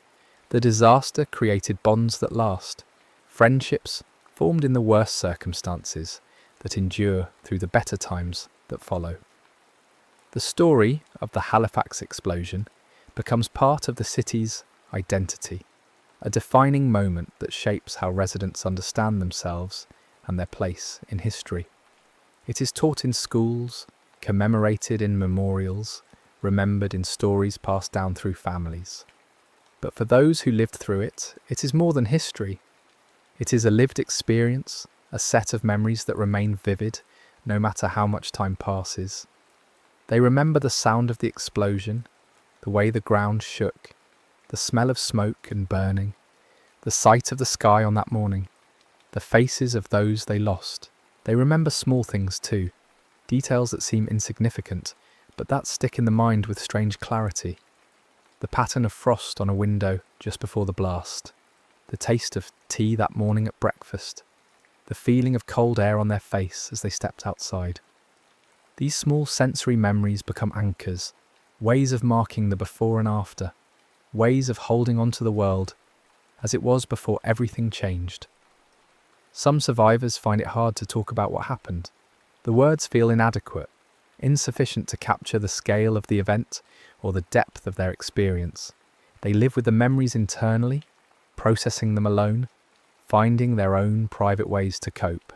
Others feel compelled to speak, to bear witness, to make sure that what happened is not forgotten. They tell their stories to journalists, to historians, to their children and grandchildren, wanting the truth of it to be preserved, wanting people to understand not just the facts but the feeling, the reality of what it was like to live through that day. The explosion also changes how people think about technology and progress. The war had already introduced a kind of ambient dread, a sense that the world was becoming more dangerous, that human ingenuity was creating tools of destruction that exceeded the wisdom to control them. The Halifax explosion reinforced that feeling. Here was a disaster caused not by nature, but by human activity, by the machinery of war, by the simple fact of two ships carrying volatile materials in too close proximity. It was preventable, and yet it happened. And if it could happen here, it could happen anywhere. The sense of vulnerability, the awareness that daily life exists within a framework of systems that can fail catastrophically, becomes part of the collective consciousness. In the hospitals, the doctors and nurses who cared for the injured in those first days carry their own trauma. They remember the decisions they had to make, who to help first, who to give morphine to, who to let die because resources were limited and choices had to be made. Some of them struggle with guilt, wondering if they could have done more, if a different decision might have saved a life. They talk to each other sometimes, sharing the burden, but often they suffer in silence, because they feel that their pain is less valid than that of the victims and their families. The relief workers, the volunteers who showed up to help in the immediate aftermath, also carry the experience with them. Many of them were not trained for disaster response, were not prepared for the things they would see and do. They helped pull bodies from rubble. They held the hands of dying strangers. They worked until they collapsed from exhaustion. And then when the immediate crisis was over, they went back to their regular lives. But they were changed. They had seen what people are capable of, both the worst, the fragility and vulnerability of human life, and the best, the courage and compassion that emerge in the face of suffering. The story of the Halifax explosion is also a story about community and mutual aid. In the days and weeks after the blast, the city functioned not through top-down directives, but through distributed, organic efforts. People assessed the needs around them and responded. They shared food, shelter, labour, comfort. They created systems of care out of nothing, improvising solutions to problems they had never encountered before. This kind of response, decentralised, adaptive, driven by empathy rather than obligation, became a model for disaster relief, though it was not recognised as such at the time. It was simply what people did, because it was what needed to be done. The children who survived grow up with a particular kind of knowledge, a wisdom that comes from having experienced something that most people never will. They know that safety is conditional, that the world can change in an instant, that loss is always possible. Some of them become cautious, risk-averse, protective of themselves and those they love. Others become bold, feeling that since they have already survived the worst, they have less to fear. But all of them carry the memory, and it shapes how they move through the world, how they assess danger, how they value the ordinary moments of peace and stability. The physical reconstruction of Halifax is, in some ways, the easiest part of the recovery. Buildings can be rebuilt, streets can be cleared, infrastructure can be restored. But the emotional and social reconstruction is more complex. Families have to learn how to function with missing members. Communities have to redefine themselves without the people and places that were lost. The city has to integrate the disaster into its story, to find a way to honour the dead while also moving forward, to remember without being paralysed by grief. Memorials are built, places where people can come to remember, to grieve, to connect with others who share their experience, These become important gathering points, especially in the early years when the disaster is still fresh. People stand at the memorials and cry, or they stand silently, or they talk to each other about what they remember. The memorials serve a function, providing a physical location for the emotional work of mourning, but they are not enough. Grief is not something that can be contained in a single place or expressed in a single ritual. The explosion also has political and social consequences. The disaster exposes weaknesses in the city's infrastructure, in its emergency preparedness, in its capacity to respond to large-scale crises. These weaknesses are addressed in the years that follow, with improvements to building codes, fire safety regulations, harbour management procedures. The lessons of Halifax are applied not just in that city, but in others, as governments and institutions study what happened and what might be done to prevent similar disasters in the future. But there is also a recognition that no amount of preparation can eliminate risk entirely. Systems can be made safer, but they cannot be made perfectly safe. Human error will always be a factor. Chance will always play a role. The Halifax explosion becomes a case study in both what can be done to mitigate disaster and what cannot be controlled. It is a humbling lesson, a reminder that for all of human ingenuity and effort, there are limits to what can be foreseen and prevented. As the years pass, the survivors age and the memory of the explosion begins to transition from lived experience to recorded history. The people who were children at the time become adults, then elders, and eventually they are the last living links to that day. They give interviews, they write memoirs, they participate in commemorations.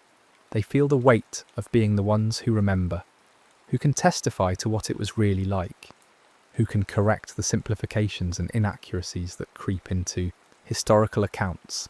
And when they die, a certain kind of knowledge dies with them, the embodied, sensory, immediate understanding of the event. But the story persists.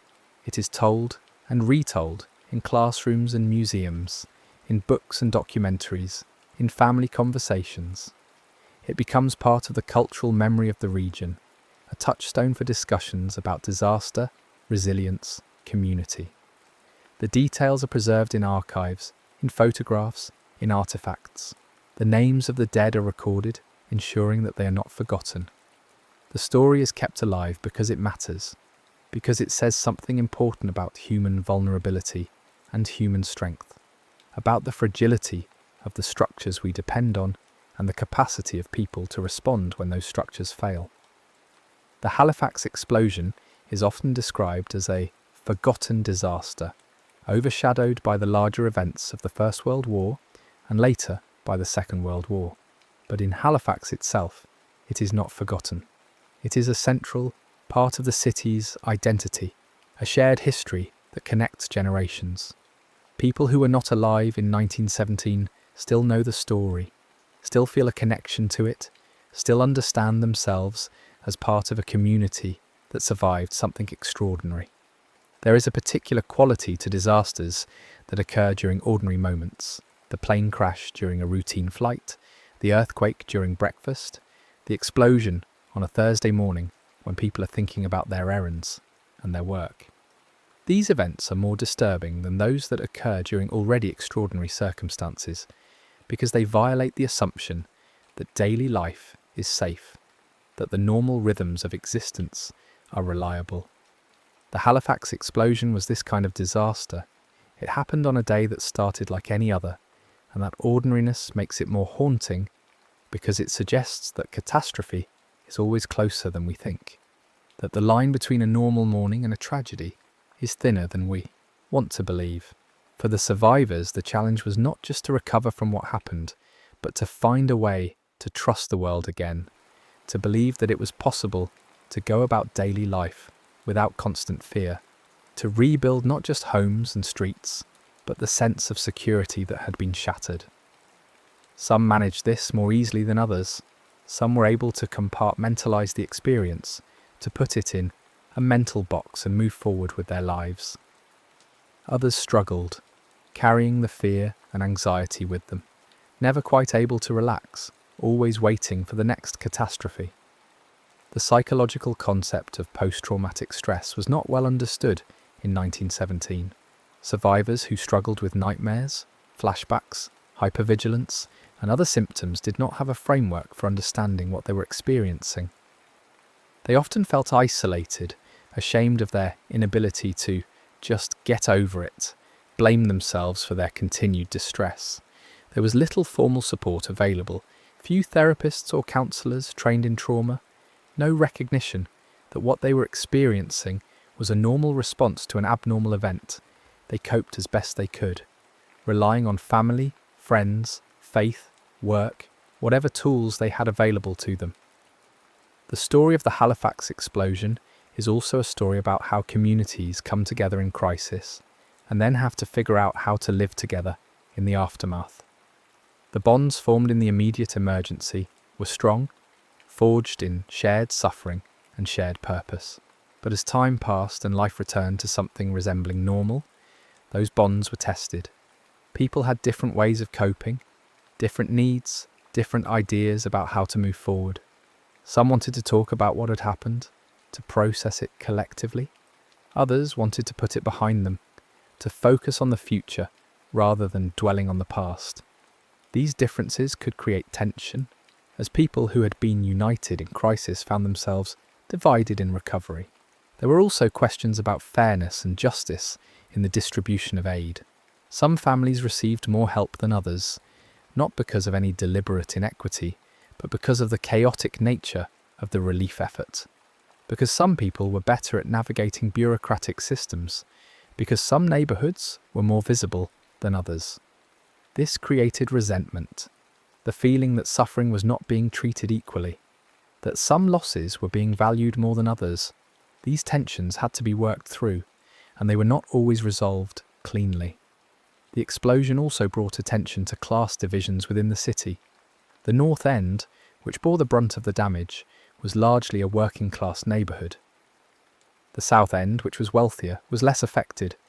This geographic and economic division became more visible in the aftermath, as the scale of need in the North End became apparent. There was a generous response from those who had resources, but there was also an awareness that the disaster had not affected everyone equally, that privilege could provide a buffer even against something as random and indiscriminate as an explosion. The reconstruction of the North End became an opportunity to address some of the poor housing conditions that had existed before the blast. New homes were built to better standards, with more attention to safety and comfort. Streets were redesigned to be wider and safer. In some ways, the rebuilt North End was an improvement over what had been there before. But this was cold comfort to those who had lost their homes and loved ones, who would have preferred to have their old neighbourhood back, with all its flaws, rather than a better one purchased at such a terrible price. The maritime culture of Halifax also shaped how the disaster was understood and remembered. This was a city that had always lived in close relationship with the sea, that understood the ocean as both a source of livelihood and a source of danger. Ships had always come and gone, carrying cargo, carrying people, and there had always been risks, storms, collisions, mechanical failures. The explosion was an extreme example of what could go wrong, but it was not entirely outside the realm of possibility for a population that was familiar with maritime hazards. This cultural context meant that while the disaster was shocking, it was perhaps not as incomprehensible as it might have been in a landlocked city with no experience of the sea's dangers. The war context also mattered. In 1917, the world was already steeped in violence and loss. The war had been grinding on for 3 years, and people were accustomed to reading about casualties, about battles, about destruction. The Halifax explosion was an additional tragedy layered on top of the ongoing tragedy of the war. For some, this made it feel like just one more piece of a larger pattern of suffering. For others, it felt different, more personal, because it happened at home rather than on some distant battlefield. The explosion brought the violence of wartime into domestic space, into a place that was supposed to be safe. In the years immediately following the explosion, There was debate about how to memorialise the event. Some felt that a grand monument was needed, something that would match the scale of the disaster and ensure it was never forgotten. Others felt that the focus should be on practical matters, supporting survivors, rebuilding the city, taking care of the needs of the living rather than monuments to the dead. Both perspectives had merit, and the result was a compromise. Memorials were built, but they were relatively modest, and the bulk of resources went to reconstruction and relief. The story of the Halifax explosion has been told many times in many different forms. There are historical accounts that focus on the facts, the timeline of events, the sequence of decisions, the casualty counts, the physical damage. There are personal memoirs that focus on individual experience, what it felt like, what was seen and heard, how people survived and what they lost. There are artistic representations, novels, films, plays that try to capture something of the emotional truth of the disaster. Each telling emphasizes different aspects, highlights different voices, serves different purposes, but all of them are attempts to make sense of something that resists easy comprehension, to find meaning in a tragedy that feels fundamentally meaningless. One of the enduring questions about the Halifax explosion is whether it could happen again. The specific circumstances were unique. Two ships, one carrying explosives, colliding in a narrow harbour during wartime. But the broader pattern, a catastrophic failure resulting from the interaction of human decisions, technological systems, and chance, is not unique at all. It recurs throughout history, in different forms, in different places. The lesson of Halifax is not just about harbour, safety or munitions handling. It is about the inherent risks of complex systems, about the ways that small errors can cascade into large disasters, about the need for vigilance, communication, and respect for the potential consequences of the tools and materials we use. The survivors of the Halifax explosion lived the rest of their lives in the shadow of that event. It shaped their choices, their relationships, their sense of who they were.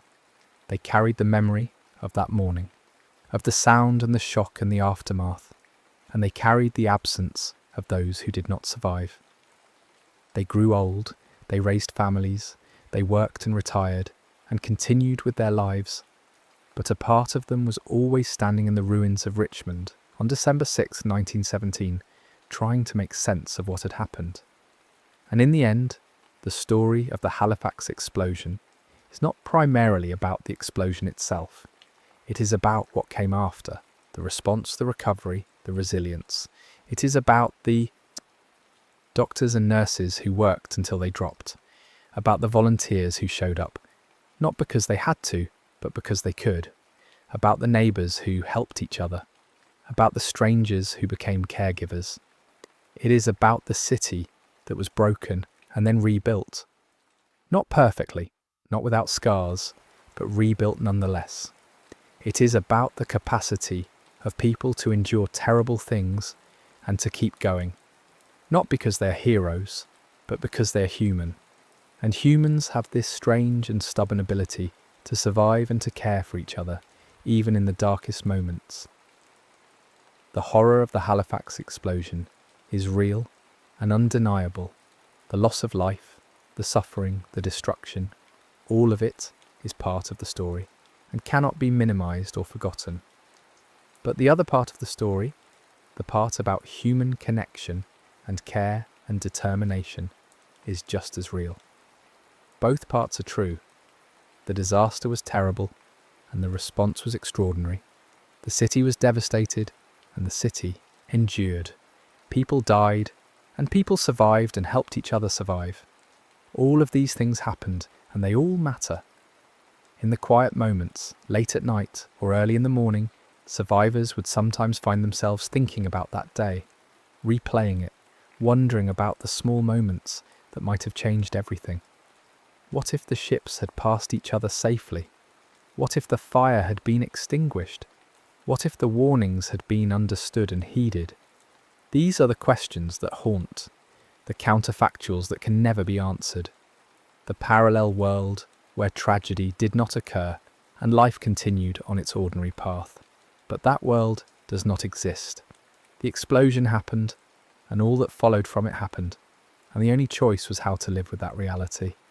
The Halifax explosion stands as a reminder that the world we inhabit is fragile, that the systems we depend on can fail, that disaster can arrive without warning on an ordinary Thursday morning.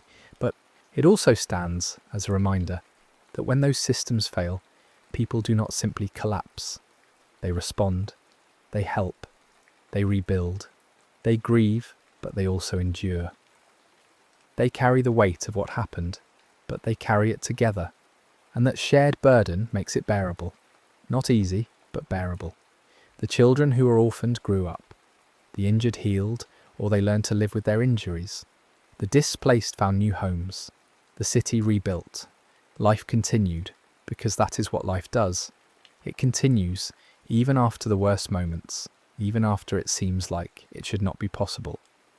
The survivors of the Halifax explosion knew this in a way that most people never have to learn.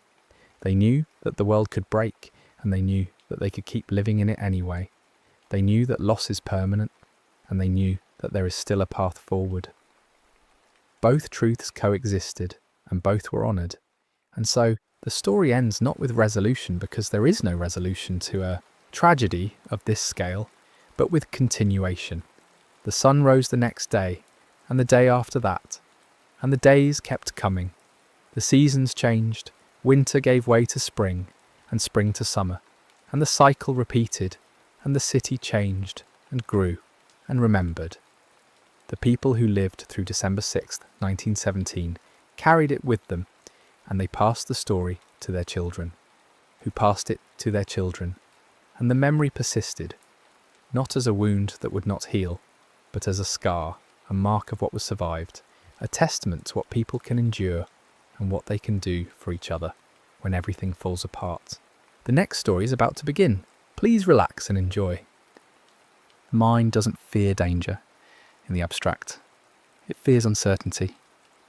It fears the moment when cause and effect stop connecting, when competence and preparation meet an outcome that shouldn't exist. Some historical events feel like a clean narrative with a beginning, middle, and end. Others feel like a sentence that stops mid-word, leaving the reader staring at empty space where meaning should be. The Dyatlov Pass incident occupies that second category, not because it involves monsters or impossibilities, but because it contains all the elements of ordinary human intention: planning, skill, confidence, routine, and then introduces a sudden break in logic that has never been satisfactorily restored.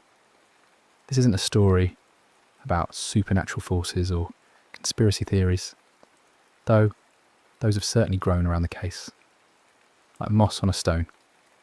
This is a story about how a winter night in the mountains can turn the world into an unanswered question.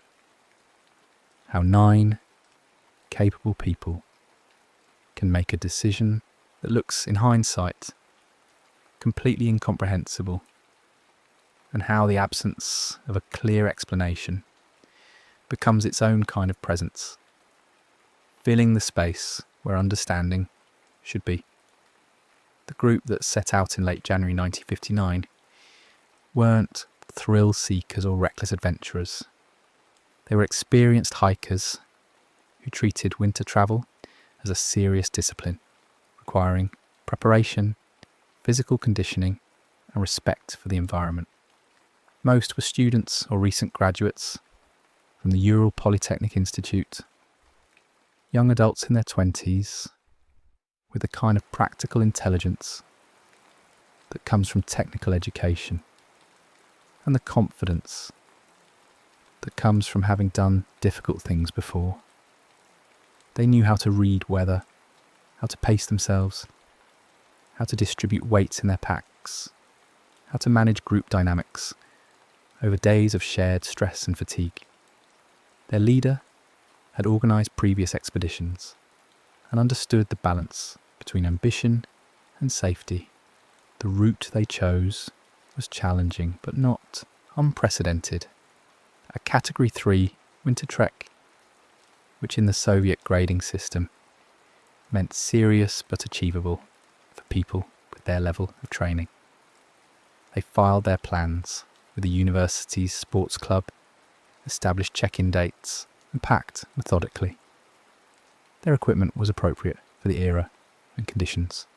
Canvas tents, wool clothing, felt boots, simple but functional tools. They carried food, matches, a camera, journals. They moved as people do when they expect to return and tell stories about the experience. 10 people started the journey. 1 turned back after a few days due to health issues.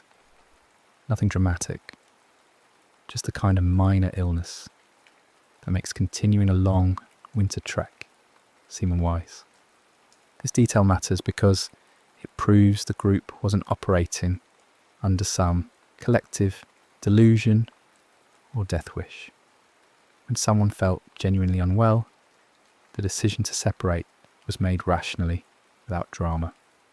The remaining 9 continued, and the member who returned home became an unwitting witness to normalcy, carrying back with him proof that up until that point, everything had proceeded according to plan. The mood had been good. The group had been functioning well.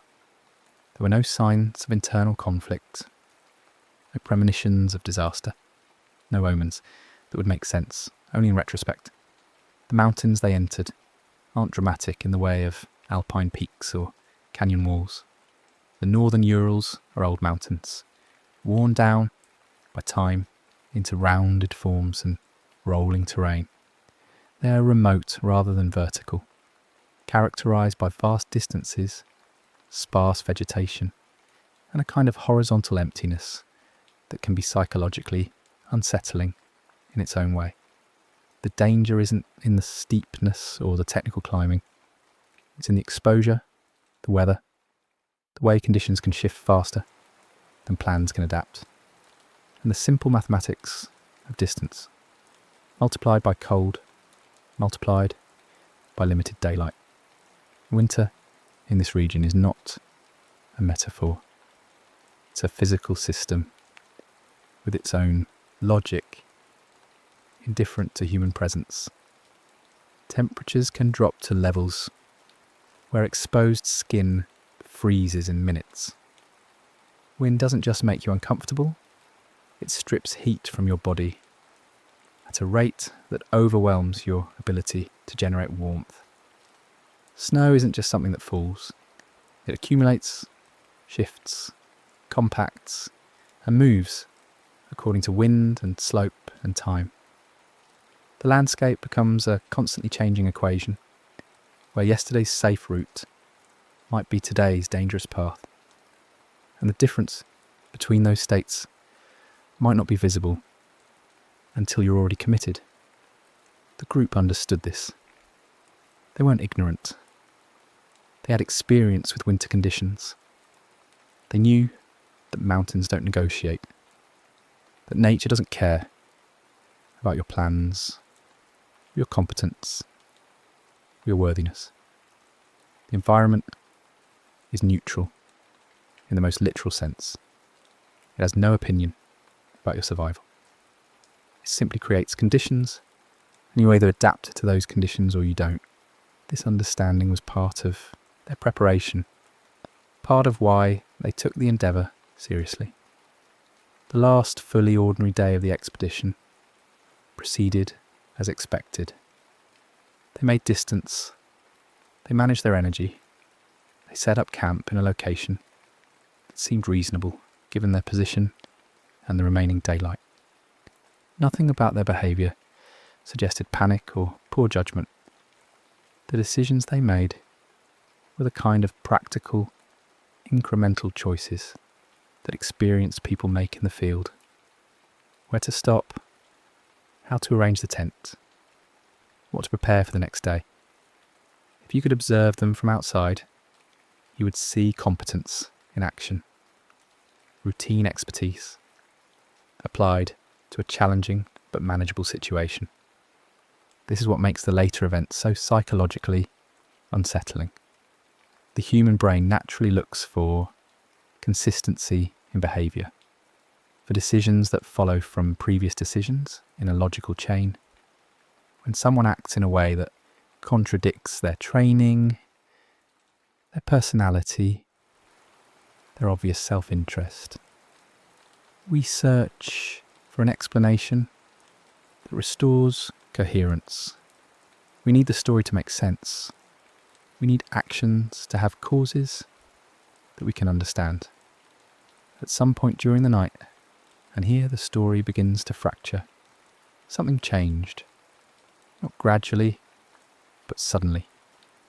The group made a decision that, when discovered later, appeared to contradict everything known about their experience and intentions. They left their tent in a manner that suggested urgency, that looked more like escape than like any planned movement.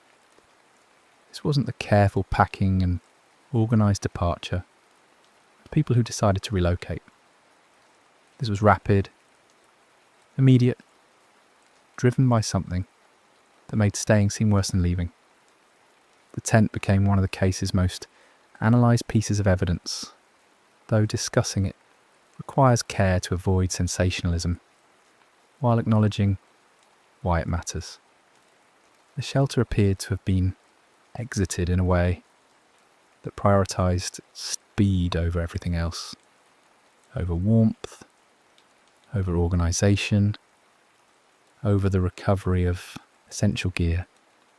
People who were trained to endure discomfort, who understood that winter cold kills quickly, without proper protection, still chose immediate movement, overtaking even the few extra seconds required to dress properly or gather supplies. This is a detail that refuses to fit neatly into comfortable explanations. Experienced winter travellers know that your tent is your lifeline in severe conditions. Its warmth, its shelter from wind, its protection from the elements that will kill you if you're exposed to them long enough.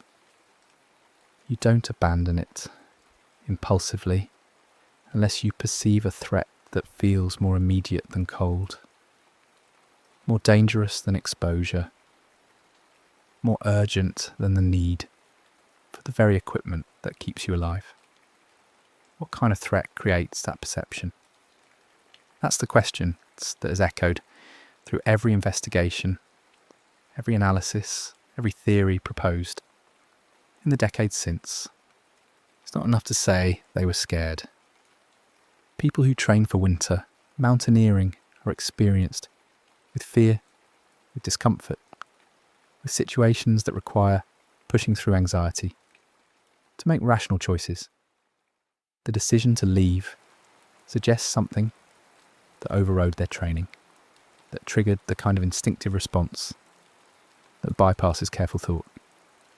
After they left the tent, tracks were reportedly found, leading away from the site.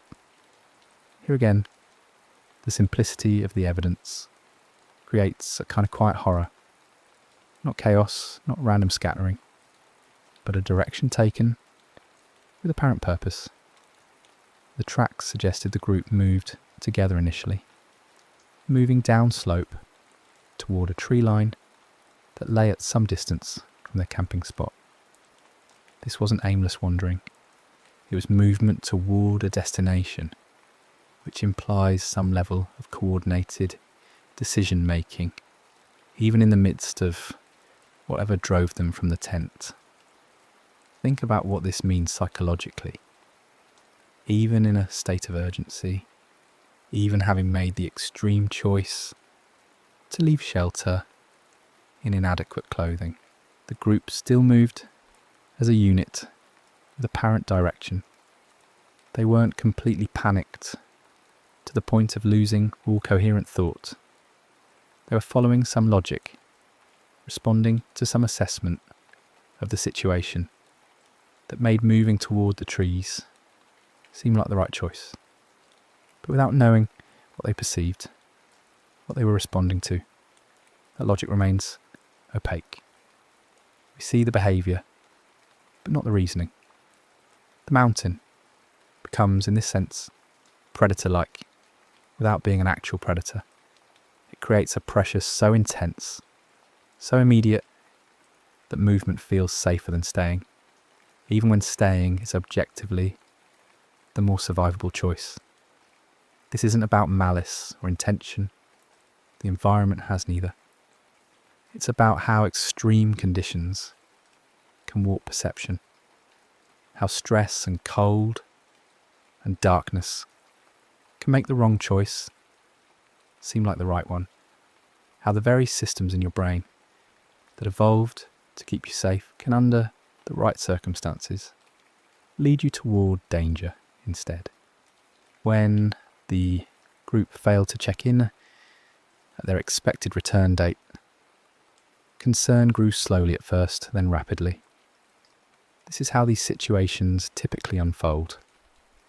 Optimism that they're just delayed, that conditions slowed them down, that there's a reasonable explanation for the silence. And the optimism gives way to worry as time extends beyond what can be explained by ordinary delays. Then worry becomes alarm, and alarm becomes action. A search effort formed, drawing on military resources, volunteer searchers, aviation support and local expertise.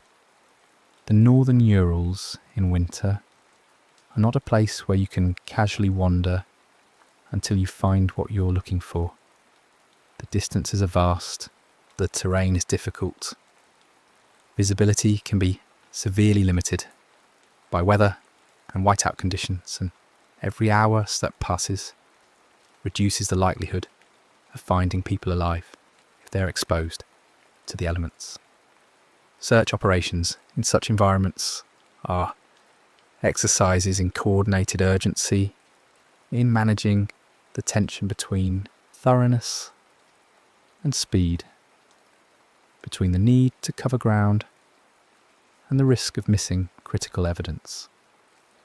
The discoveries came in stages, which is part of what makes the case so difficult to synthesize into a single coherent narrative.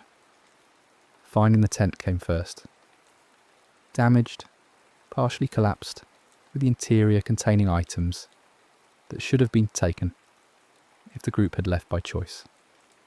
This immediately reframed the search from finding delayed hikers to determining what caused experienced people to abandon their shelter. The nature of that abandonment raised immediate questions that the subsequent discoveries would complicate rather than answer. As the search expanded, bodies were found at different locations and in different conditions. Some were closer to the tent, others had made it to the tree line. Still others were found at distance, in positions that suggested they'd survived for some time after leaving the shelter.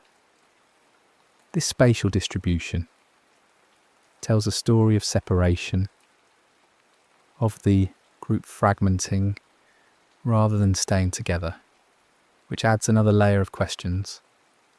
Why split up?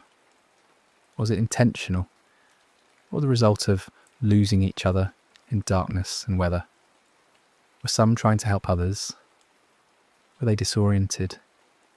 What made the case immediately infamous, and what has kept it alive in public consciousness, is that the physical evidence pointed in multiple directions at once. Some findings suggested death from exposure, the expected result of inadequately dressed people spending hours in severe cold. But other findings suggested trauma, force, injuries that seemed inconsistent with a simple story of getting lost and succumbing to hypothermia. This is where discussions of the case often become sensationalized, focusing on specific injuries as if they prove something extraordinary happened, when in fact they complicate the picture without necessarily requiring exotic explanations. The challenge for investigators was that explaining one set of evidence often made another set harder to explain. If you frame it as a pure exposure situation, you have to account for why experienced hikers would make such catastrophic decisions. If you frame it as a natural disaster, like an avalanche, you have to explain the pattern of where bodies were found and the nature of the injuries. If you frame it as some kind of human conflict, you have to account for the lack of evidence supporting that theory and the improbability of such an encounter in that location in winter. The first official explanation offered what amounted to a category, rather than a detailed sequence, an overwhelming natural force, sometimes translated as compelling natural force or unknown compelling force, depending on how the Russian phrase is interpreted. This wasn't incompetence or cover-up. It was the honest limit of what the evidence could support. The investigators could see that something had compelled the group to leave their tent under circumstances that led to their deaths, but they couldn't determine with certainty what that something was. In the absence of definitive proof, they offered a conclusion that was technically accurate, but emotionally unsatisfying. Nature killed them, but we cannot say exactly how or why it happened the way it did. This is part of what makes the case so psychologically sticky. We expect investigations to produce answers, to take chaotic events and reduce them to clear cause and effect. When that doesn't happen, when the paperwork ends with uncertainty, it violates our sense of how stories should work. The world took 9 capable people and left behind physical evidence that still cannot be assembled into a single, coherent narrative that accounts for all the details. That absence of narrative closure becomes its own kind of presence, a gap that the mind wants to fill. Over the decades, numerous theories have been proposed, refined, debated, and challenged. It helps to sort these not by likelihood, but by category, understanding that each attempts to explain the evidence from a different angle, and each has strengths and weaknesses. Nature-driven theories focus on environmental events that could create the conditions for the group's decisions. One prominent suggestion involves wind phenomena, not just ordinary wind, but specific types of high-speed wind events that can occur in mountain environments under certain conditions. Katabatic winds, for instance, can reach extreme velocities and carry acoustic properties that some researchers suggest might produce infrasound at frequencies that affect human physiology and psychology. The theory proposes that such an event could have created feelings of intense panic, pressure, disorientation, or dread that would explain why the group left their shelter, despite their training, telling them to stay. Another nature-based theory involves snow dynamics, not necessarily a full avalanche, but the kind of snow slab movement or accumulation that could create a perceived immediate threat. The tent was positioned on a slope, and even without a major avalanche, the sound and pressure of shifting snow could potentially prompt a rapid evacuation. Once outside in inadequate clothing, the situation would cascade. Cold impairs judgment. Darkness limits navigation. Wind disorients. And what began as a tactical retreat becomes a survival crisis where the original shelter becomes unreachable. Some researchers have examined the psychological effects of extreme cold itself, noting that hypothermia produces paradoxical behaviours in its later stages, including paradoxical undressing, where victims remove clothing despite being dangerously cold, driven by confused thermoregulation signals. While this doesn't explain the initial departure from the tent, it could account for some of the puzzling details found later. Behaviours that seem irrational, but are actually products of a failing physiological system. Human-involved theories take a different approach, suggesting that the group encountered other people in the mountains, and that this encounter, whether hostile or merely frightening, triggered their flight from the tent. This category of explanation faces the challenge of improbability. The location was remote, winter travel was rare, and the chances of encountering anyone else were extremely low. Additionally, there's no physical evidence supporting this theory. No tracks of outsiders, no testimony, no artefacts. However, proponents note that absence of evidence isn't necessarily evidence of absence, particularly in conditions where snow and wind could quickly eliminate tracks, and where any potential witnesses would have no reason to come forward if the encounter resulted in tragedy. Some variations of human encounter theories suggest misunderstandings rather than malice. Perhaps the group saw lights or figures at distance and misinterpreted them as a threat. Or perhaps they were startled by sounds that they couldn't identify. Fear doesn't require actual danger, only perceived danger. And in darkness and isolation, perception can be unreliable. A natural sound or light phenomenon misinterpreted as human presence could theoretically trigger a flight response, especially if the group's mental state was already stressed by cold, fatigue, or environmental conditions. Then there are the theories that exist primarily in the realm of folklore and speculation, the ones that get the most attention in popular media but have the least support from evidence. These include stories of secret military tests, radiation, mysterious lights, cryptids, and various forms of cover-up. It's important to understand why these theories emerge and persist. They're attempts by the human imagination to fill the gap left by insufficient explanation, when the mundane answers feel incomplete, when the official reports seem to shrug rather than conclude. People invent narratives that match the emotional weight of the mystery. These speculative theories tell us more about human psychology than about what happened in the mountains. We create monsters because monsters are comprehensible.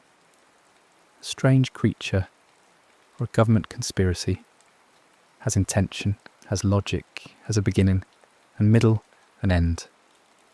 It's actually more comforting than randomness, more satisfying than we don't know. The real horror isn't in imagining a specific entity or force. It's in accepting that sometimes competent people die for reasons that remain unclear, that nature doesn't always leave behind evidence that assembles into a neat explanation. If we try to construct a plausible sequence without pretending it's definitive, it might look something like this. The group camps in a location that seems reasonable at the time, but exposes them to environmental conditions they don't fully anticipate. During the night, something happens. A sound, a pressure change, a perception of immediate danger that triggers a decision to exit the tent rapidly. This could be a natural phenomenon that they misinterpret, or an actual environmental threat like shifting snow, or a combination of factors that creates a perfect storm of wrong assumptions. Once outside, They face an immediate crisis. They're inadequately dressed for the temperature. They're in darkness. The wind is disorienting. They can't safely return to the tent immediately, either because the threat still seems present or because they've moved far enough that finding it becomes difficult, or because their state of mind has shifted from tactical retreat to survival emergency, and their decision making is already compromised. They move toward the tree line, which makes sense from a certain logic. Trees provide some wind protection, possibilities for fire, a landmark that's easier to locate than a single tent in darkness. But distance in winter mountains is deceptive. What looks close can take much longer to reach than expected, especially in darkness, in snow, with cold affecting your body's ability to move efficiently. By the time they reach the trees, hypothermia is already affecting them. Cognitive function starts to decline, coordination deteriorates, the ability to make clear decisions erodes, the group fragments, maybe intentionally, some trying to go back for supplies, others staying to start a fire, others becoming separated by accident. Maybe one person falls or gets injured, and others try to help, and the logistics of movement become impossible. Maybe they start to experience paradoxical behaviours from severe hypothermia. Maybe they simply run out of time. Cold is patient. It doesn't need to be dramatic. It just needs you to be exposed to it long enough. This sequence accounts for much of the evidence without requiring anything extraordinary. It's a cascade of unfortunate decisions made under stress, in conditions that magnify the consequences of those decisions, compounded by factors that impair judgment and prevent course correction. It's not a story about anyone doing something stupid. It's a story about how a single wrong assumption, a single moment of misperception, can compound in an extreme environment until the margin for error disappears entirely. But even this explanation has gaps. It doesn't fully account for every detail, every injury, every aspect of the physical evidence. It's a framework, not a solution. And that's perhaps the most honest conclusion available. We can construct plausible narratives. We can eliminate obvious impossibilities. We can understand the environmental and psychological factors at play. But we cannot say with certainty exactly what sequence of events unfolded that night. The Dyatlov Pass incident endures in public consciousness, not because it's the most tragic hiking accident in history. Sadly, many people have died in mountains, often in circumstances that were better documented and understood.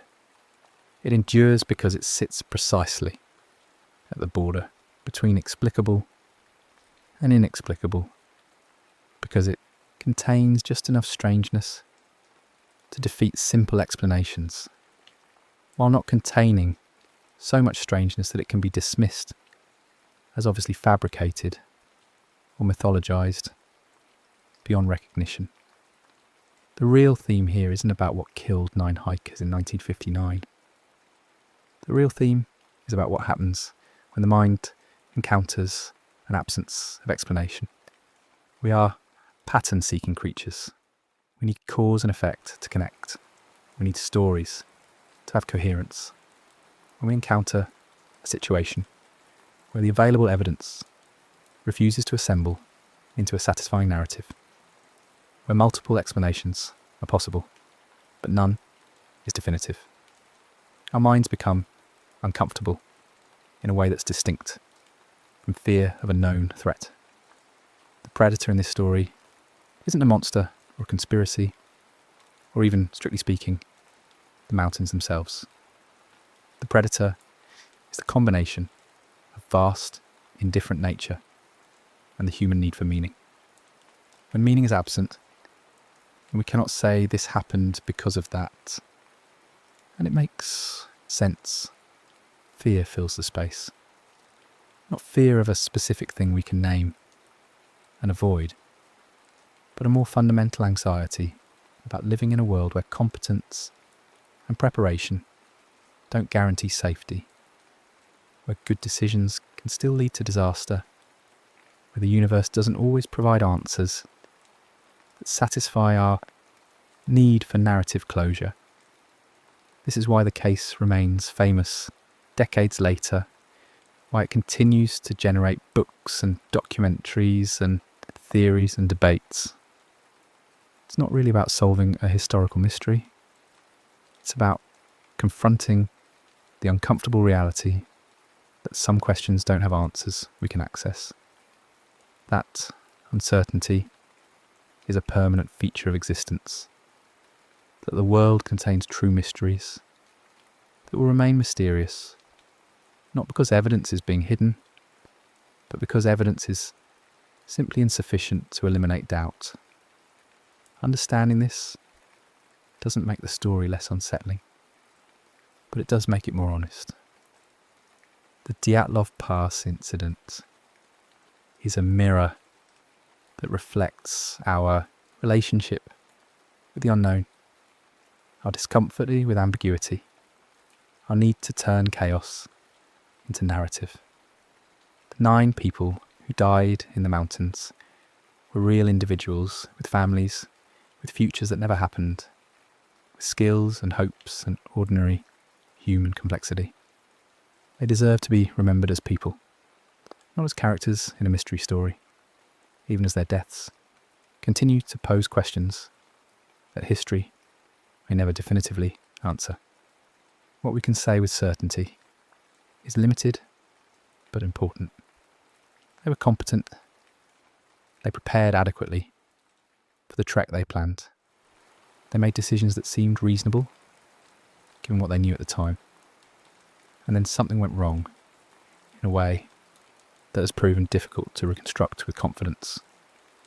We can say that extreme environments are unforgiving of mistakes, that cold kills efficiently, that darkness and isolation amplify danger, that the margin between safety and disaster in winter mountains is thinner than we often acknowledge. We can say that many scenarios are possible, that natural explanations exist that don't require anything beyond well understood physical processes, that the strangeness of the case comes not from any single impossible detail, but from the pattern of details taken as a whole. We can say that investigators did their best with the evidence available, that the official conclusions reflect genuine uncertainty rather than cover-up, that the case remains open in the sense that no explanation has achieved universal acceptance among researchers who've studied it seriously. We can also say that the human response to this case, the theories, the speculation, the folklore, tells us something valuable about ourselves. When we encounter a story that refuses to resolve, we don't simply accept the ambiguity. We fill it with meaning, sometimes with myths, always with our own psychological need for coherence. This isn't a failing. It's a fundamental feature of how human consciousness works. We are storytelling creatures living in a universe that doesn't always provide us with the stories we need. The Dyatlov Pass incident asks us to sit with discomfort, to accept that not knowing is sometimes the only honest answer, that the passage of time and the limits of evidence in some historical events will remain permanently ambiguous. This is harder than it sounds. Our minds rebel against it. We want closure. We want to know. We want the story to end with an explanation that accounts for everything, that transforms mystery into history, that lets us file the event away as understood. But perhaps there's value in learning to hold uncertainty without immediately trying to resolve it. Perhaps there's something important in acknowledging that the world is larger and more complex than our ability to explain every event that occurs within it. Perhaps the real lesson of this case isn't about avalanches or wind or panic or any specific theory, but about humility in the face of the limits of our knowledge. The mountains where the incident occurred are still there, still remote, still indifferent to human presence. The northern Urals continue to generate weather and wind and snow according to the same physical laws that governed them in 1959. The landscape hasn't changed in any meaningful way.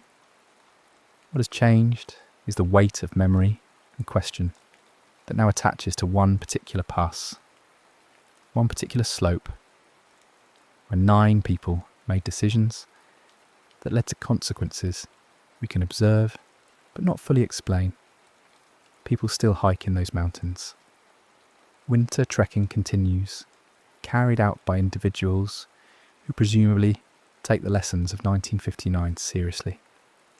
Respect the environment, prepare thoroughly, understand that conditions can change, maintain group cohesion. Don't underestimate cold or distance or the psychological effects of isolation.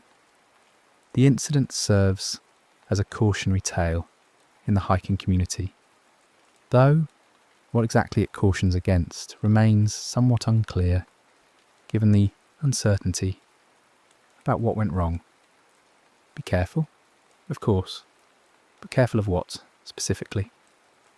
That's where the advice becomes fuzzy, because the threat remains undefined. Maybe the caution is more general. Be aware that extreme environments have complex dynamics that can't always be predicted or controlled, that your experience and preparation reduce risk, but don't eliminate it, that you're operating in conditions where small mistakes can cascade into large consequences, that you should never become so confident in your abilities that you stop taking the environment seriously. These are good principles for any challenging outdoor activity, and they don't require solving the mystery to be valuable lessons. The families of the 9 hikers had to live with the absence of clear answers, had to process grief without the closure that usually comes from understanding how and why someone died. This is its own kind of suffering, distinct from the immediate loss. When someone dies in an accident, that makes sense. A car crash with a clear cause, a medical event with a diagnosis, even a hiking accident with obvious contributing factors. Survivors can at least construct a narrative that helps them process what happened. But when the cause remains uncertain, when multiple explanations are possible, but none is definitive, grief becomes more complicated. The passage of decades hasn't changed this for the families, though it has transformed the incident into something public, something discussed by people who have no personal connection to the victims. There's an ethical tension here. The human desire to solve mysteries, to investigate and theorise and debate, runs up against the fact that these were real people whose deaths caused real suffering. The case exists simultaneously as a historical puzzle and as a family tragedy. And those two framings don't always sit comfortably together. Most of the people who theorise about the incident do so at a distance, treating it as an intellectual exercise, a puzzle to be solved. This isn't necessarily wrong. Historical investigation and analysis have value, but it's worth remembering that every theory, every speculation, every documentary or books or article is ultimately about 9 specific individuals who died young, who never got to live the lives they might have lived, who are remembered primarily for the mysterious circumstances of their deaths, rather than for who they were as people. Their names were Igor, Zinaida, Lyudmila, Alexander, Rustem, Yuri Yuri K, Nikolai, and Alexander. They were students and graduates. They had interests and personalities and relationships and plans. Some were experienced winter travellers. Others were newer to the discipline, but learning from those with more expertise. They weren't characters in a story. They were real people who happened to find themselves in circumstances that history has been unable to fully explain. The incident raises questions that extend beyond the specific events of February 1959.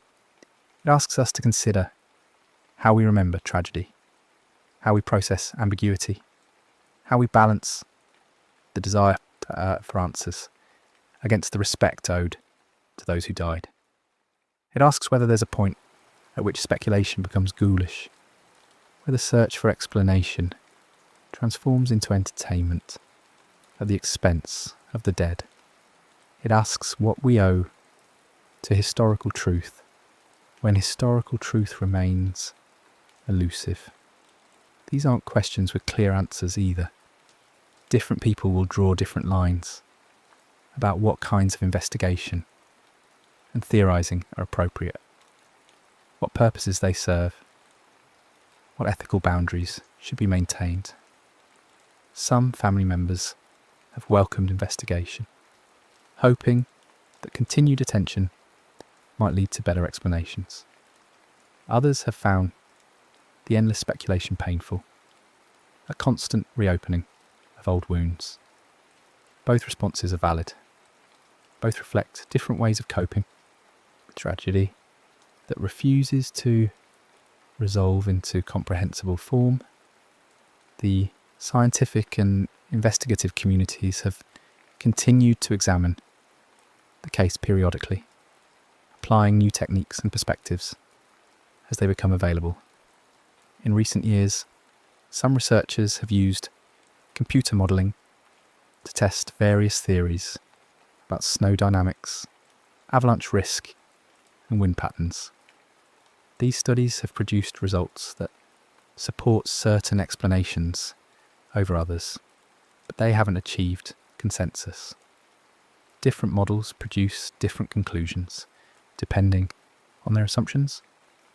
And since we can't know with certainty what conditions existed on that specific night in 1959, the models remain suggestive rather than definitive.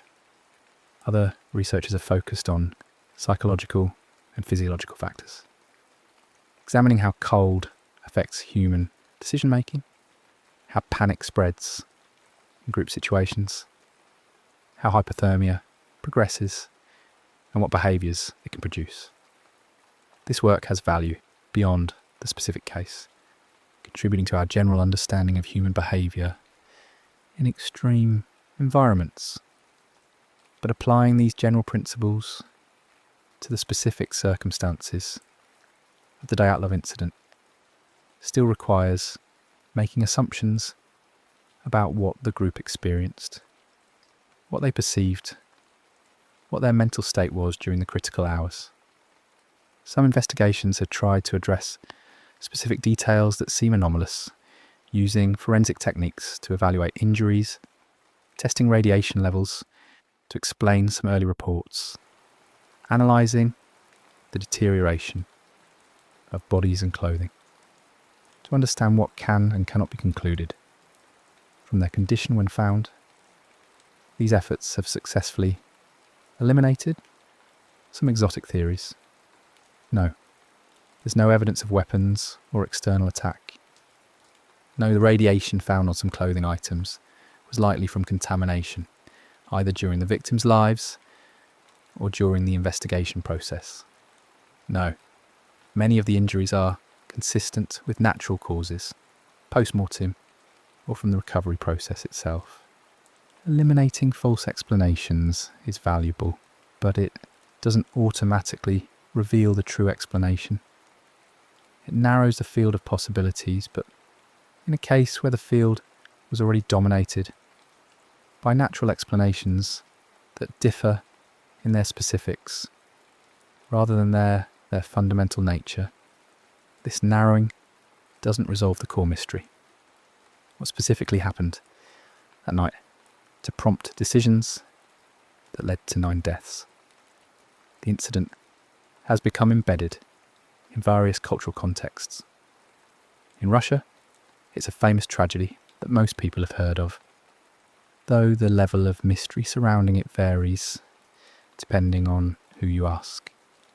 Some view it as fundamentally explained by natural causes, with some details lost to time and the limits of investigation. Others see it as genuinely mysterious, a case where something unusual occurred that official explanations haven't adequately captured.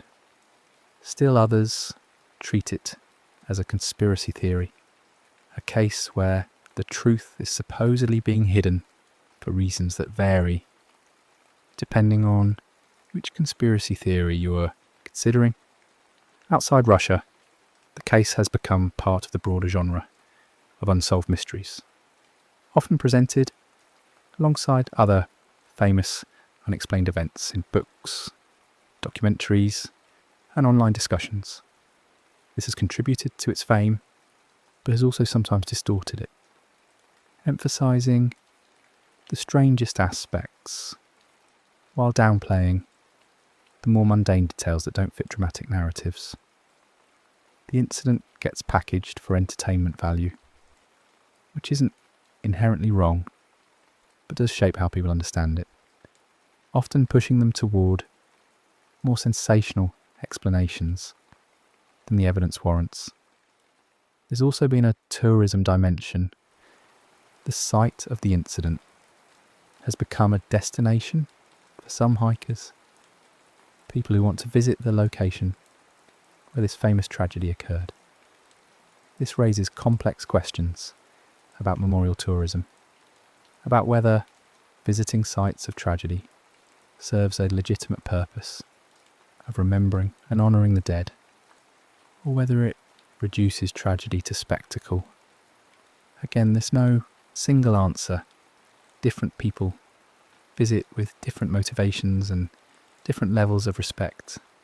Some visitors treat it as a pilgrimage of sorts, a way to pay respects and to try to understand, even in a small way, the environment the 9 hikers experienced. Others are drawn more by the mystery itself, by the appeal of standing in a place where something unexplained happened.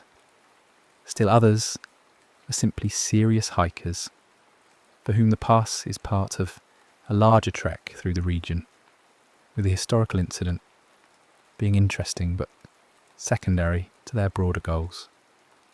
The mountains don't judge, they accept visitors without regard for motivation. The passage of time has inevitably changed the nature of the case. Witnesses are gone. Physical evidence has long since been processed, stored, or lost.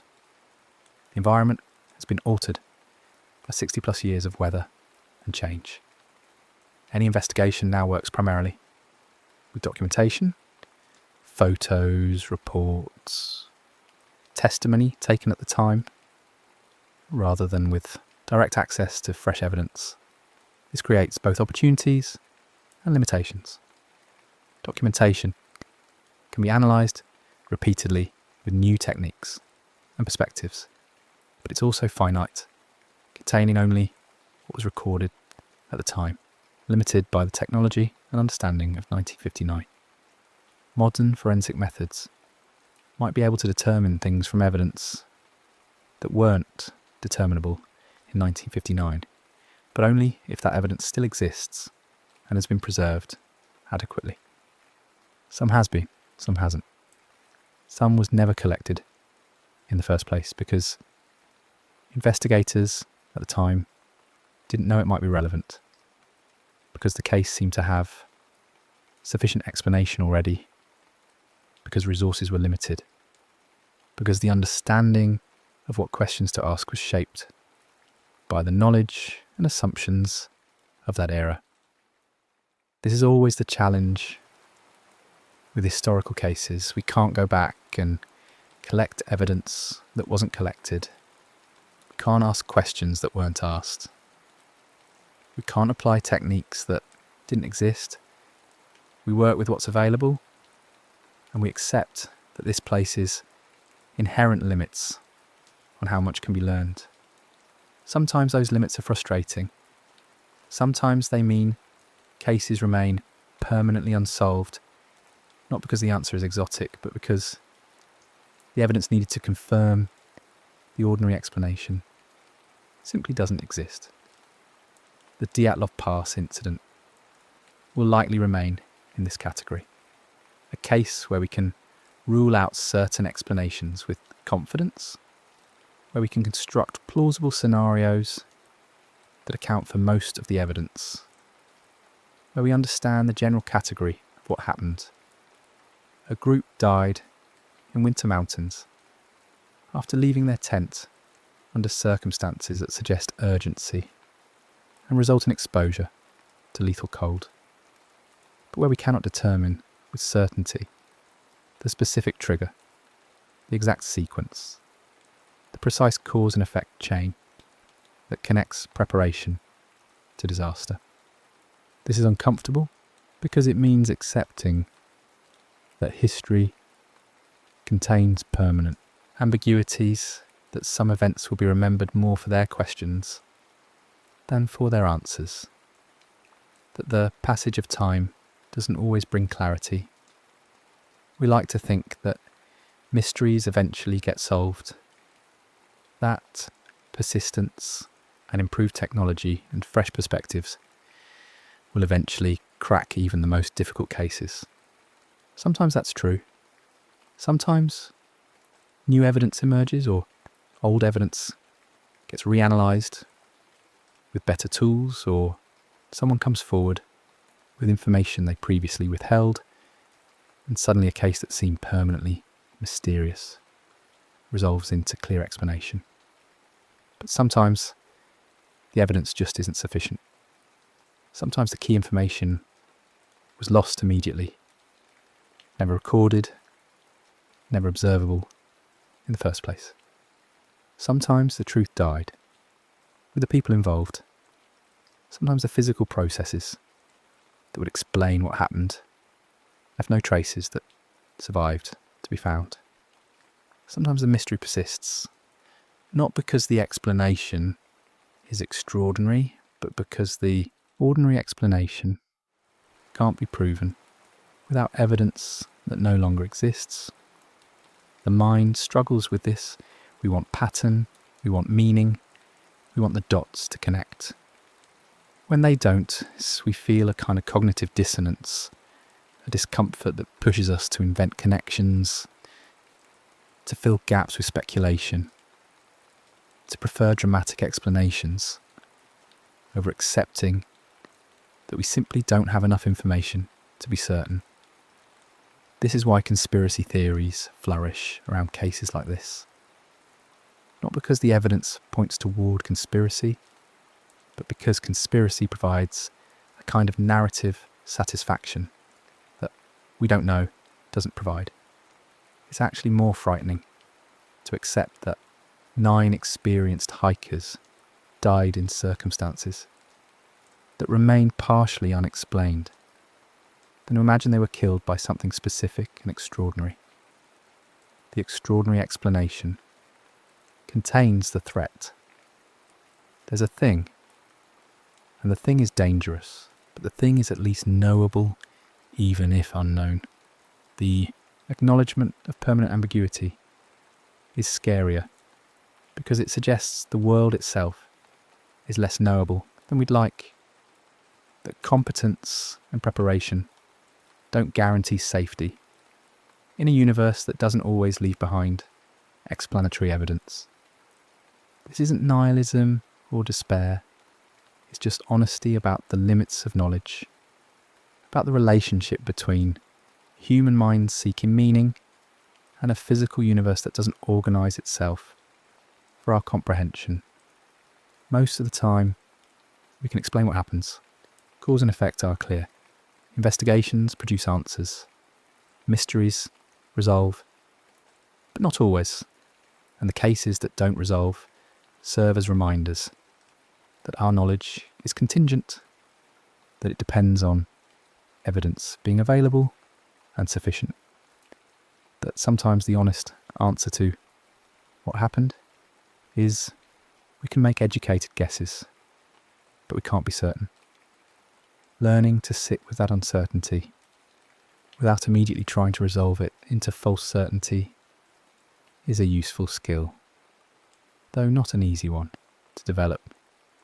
It requires tolerating discomfort, accepting that the story doesn't have the ending we want, resisting the temptation to create explanations that feel satisfying but aren't supported by evidence. It means being comfortable saying I don't know and leaving it at that, rather than filling the gap with speculation dressed up as conclusion. The Dyatlov Pass incident offers practice in exactly this uncomfortable skill. The case has been investigated, analysed, theorised about, and debated for decades. Good work has been done by serious researchers. Some explanations have been eliminated. Some have been supported. The general outlines of what happened are clear. But the specific trigger, the exact sequence, the precise reason why these particular people died in this particular way, on this particular night, remains uncertain. And it's possible, likely even, that it will remain uncertain permanently. This doesn't mean investigation should stop or that asking questions is pointless. New information could still emerge. Better analysis of existing evidence might still yield insights. The pursuit of understanding has value even when complete understanding isn't achievable. But it does mean tempering expectations, acknowledging that some historical questions will remain permanently in the territory between definitely explained and completely inexplicable, that the most honest conclusion might always be a range of possibilities rather than a single definitive answer. The 9 people who died in February 1959 didn't get to know what happened to them, didn't get to understand the full sequence of events that led to their deaths. They made decisions based on incomplete information, on perception, rather than perfect knowledge, on the assessment that made sense to them in that moment, given what they could see and feel and reason about. They were doing their best in difficult circumstances, with the information available to them. That their best wasn't sufficient to prevent tragedy doesn't mean they failed or were incompetent. It means they encountered conditions that exceeded their ability to manage them successfully. This could happen to anyone in extreme environments. That's part of what makes the case unsettling. It's not a story about people being reckless or stupid. It's a story about people being human, making choices that seemed reasonable at the time, encountering an outcome they couldn't predict or prevent. The randomness of it, the way it seems like it shouldn't have happened, to people who are doing things right, threatens the comfortable narrative we tell ourselves about control and safety and the rewards of competence. We want to believe that if we're careful, if we're prepared, if we're skilled, we'll be safe. And most of the time, that's true. Competence and preparation dramatically reduce risk, but they don't eliminate it. There's always a remainder, a probability, however small, that things can go wrong despite doing everything right. Most of us never encounter that remainder. The 9 people in the Dyatlov group did. Because we can't fully explain exactly how and why, we're forced to confront the reality that competence is a protection, but not a guarantee, that the universe doesn't promise safety to those who deserve it. This is an adult truth, the kind of thing children don't yet understand, because they still believe in just world theories, where good things happen to good people and bad things happen to bad people. Maturity includes recognizing that the universe doesn't operate according to moral logic, that tragedy can strike without regard for fairness or deservingness, that there isn't always someone or something to blame when things go wrong. Sometimes terrible things happen to capable people who made reasonable choices, and the explanation is more about probability and circumstances than about fault or failure. The Dyatlov incident sits in that uncomfortable space. 9 people died, and it wasn't because they were reckless. It was because they encountered conditions, environmental, psychological, circumstantial, that combined in a way that overwhelmed their ability to respond effectively. We can't say exactly what those conditions were with certainty. We can hypothesize, we can construct plausible scenarios, we can eliminate impossible explanations, but we can't point to a single clear cause and say, this is what happened, this is what killed them. This is the moment where if something had been different, they would have survived. That absence of a clear causal chain is what makes the story feel unfinished, what keeps people coming back to it looking for answers. The mind wants completion. It wants the story to resolve.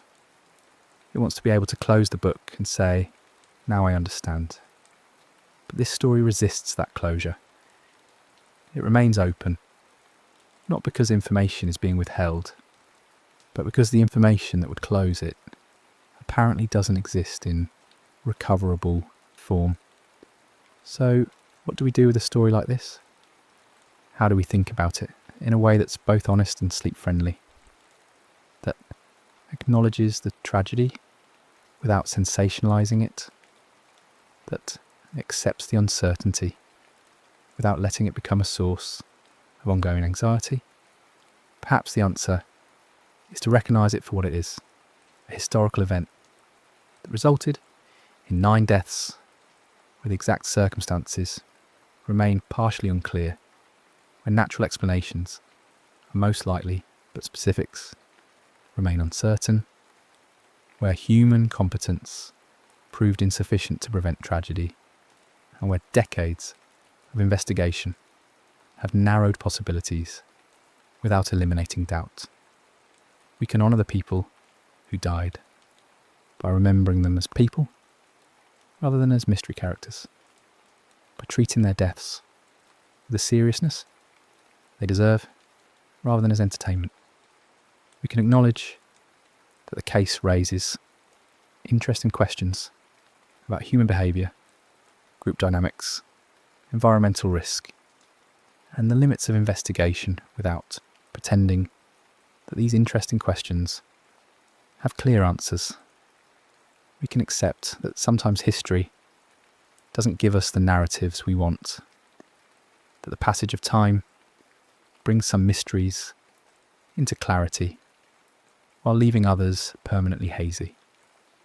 We can learn practical lessons, even from an uncertain case, that extreme environments require respect, that preparation reduces but doesn't eliminate risk, that group dynamics matter in crisis situations, that cold is dangerous and kills efficiently, that darkness and isolation amplify danger, that the line between safety and disaster can be thinner than we realise.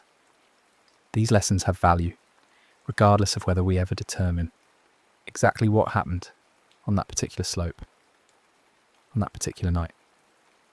And perhaps most importantly, we can practice sitting with not knowing.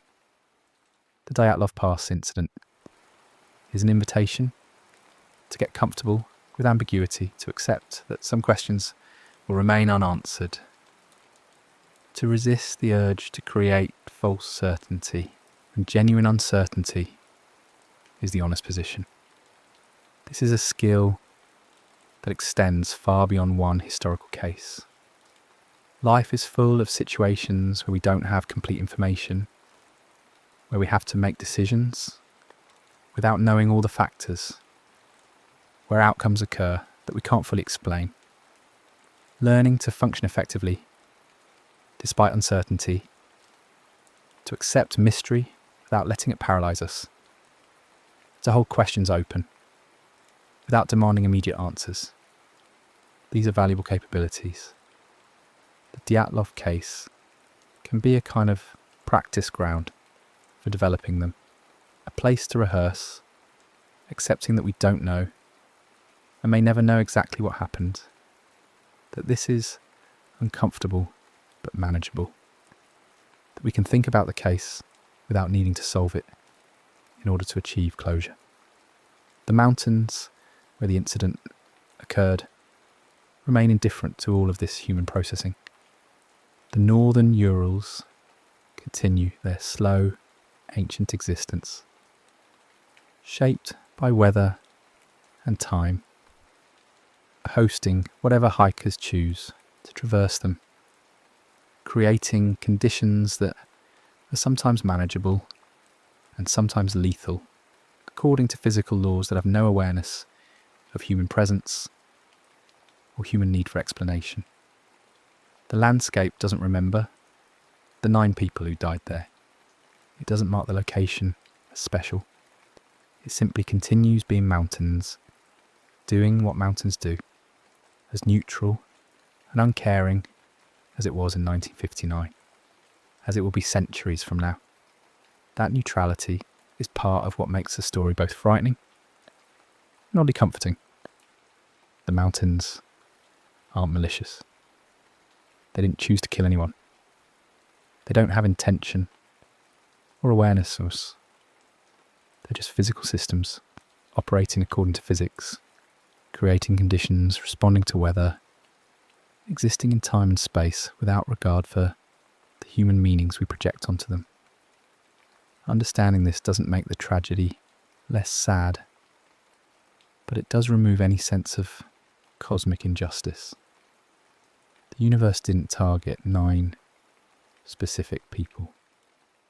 They were in a specific place at a specific time when conditions aligned in a way that proved fatal.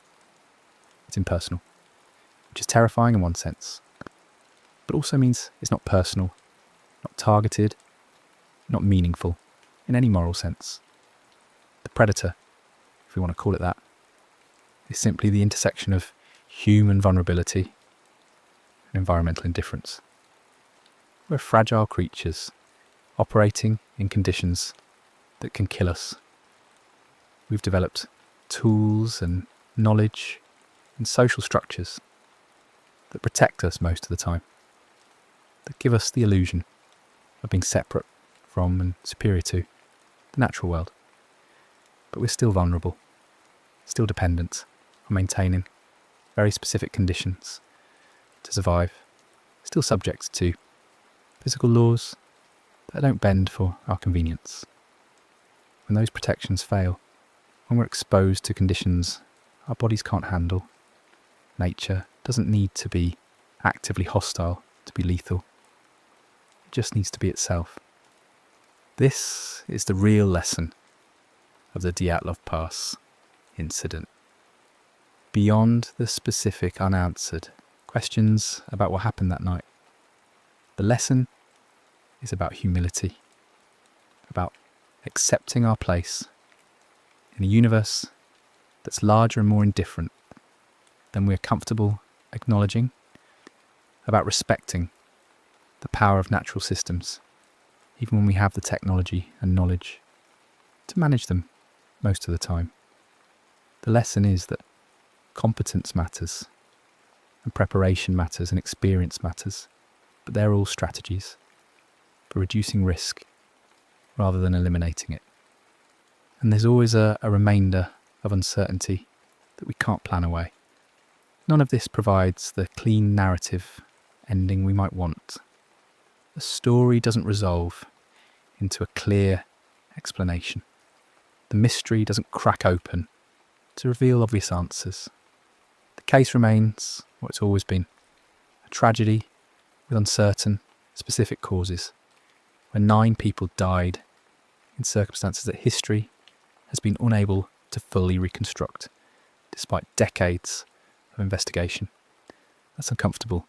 It violates our sense of how stories should work. It leaves us without the closure that usually comes from understanding what happened and why. But maybe that discomfort is valuable. Maybe the Dyatlov Pass incident serves us best not by eventually getting solved, but by remaining unsolved, by continuing to pose questions that don't have clear answers, by reminding us that the universe doesn't always organise itself for our comprehension. Maybe the gift of the case is precisely the practice it gives us in sitting with not knowing, in accepting ambiguity, in resisting the urge to create false certainty when honest uncertainty is the more accurate position. The 9 people who died deserve to be remembered as more than a mystery. They were individuals with full lives, with connections and aspirations and ordinary human complexity. They died young, in circumstances that were probably frightening and certainly tragic. They didn't get to grow old, didn't get to have the experiences and relationships and achievements that might have defined their longer lives. And that's a real tragedy, not the mystery of exactly how they died, but the simple fact that they died at all. That 9 human stories ended decades before they should have. Their deaths have become wrapped in mystery and speculation, which in some ways honours them by keeping their memory alive, and in other ways obscures them by reducing them to characters in an unsolved puzzle.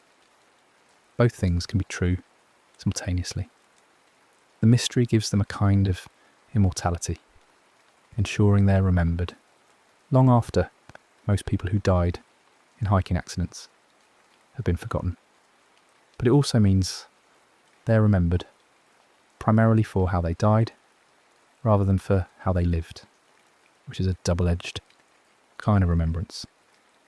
If we approach the case with respect, if we hold both the interesting questions and the human tragedy in mind simultaneously, if we avoid sensationalising while still acknowledging the genuine puzzles, maybe we can find a way to think about it that honours the dead, while satisfying our intellectual curiosity about what happened.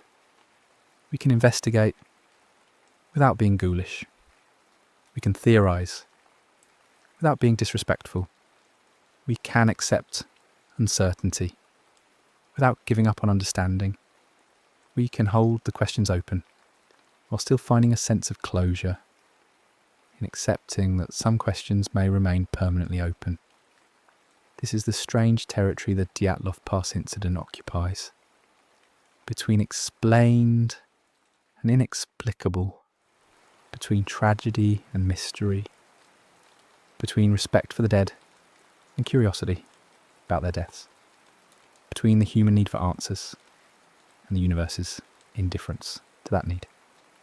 It's an uncomfortable place to be, which is perhaps why the case continues to generate so much discussion and debate.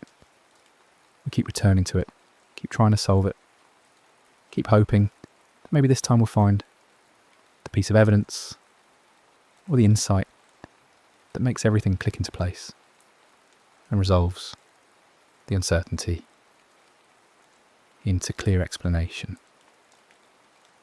That resolution may never come.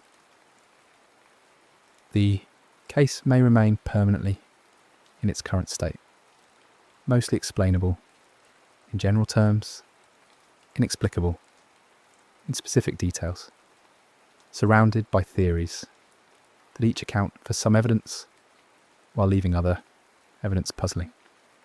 This isn't satisfying. It doesn't give us the narrative closure we want. But it might be the truth. That sometimes the honest answer is we can make educated guesses, but we can't be certain, and that we have to learn to live with that answer, even though it's uncomfortable.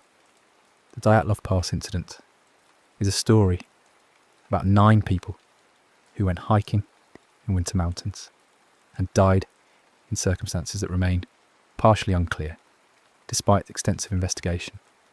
It's a tragedy, it's a mystery, it's a reminder of human vulnerability and environmental power. It's our practice ground for accepting uncertainty. It's all of these things at once, and maybe that complexity, that refusal to resolve into a single simple narrative, is itself the point. The world is complex. Events have multiple meanings. Some questions don't have clear answers. Learning to sit with that complexity, that ambiguity, that uncertainty, without letting it become a source of ongoing fear or anxiety, is perhaps the most valuable thing the case can teach us. So when we think about those 9 people on that mountain in February 1959, we can hold multiple truths simultaneously. That they were capable and prepared, that something went wrong anyway, that we don't know exactly what, that this is sad and puzzling and uncomfortable, and that it's okay not to have all the answers, that we can set the question down gently without needing to solve it first, that uncertainty is a part of being human and living in a universe that doesn't always explain itself to us. The story doesn't have a clean ending, but maybe that's all right. Maybe we can find a different kind of closure in accepting that not all stories end cleanly, and that this too is part of the human experience, living with questions that don't have answers, with mysteries that remain mysterious, with uncertainties that we learn to carry without letting them overwhelm us.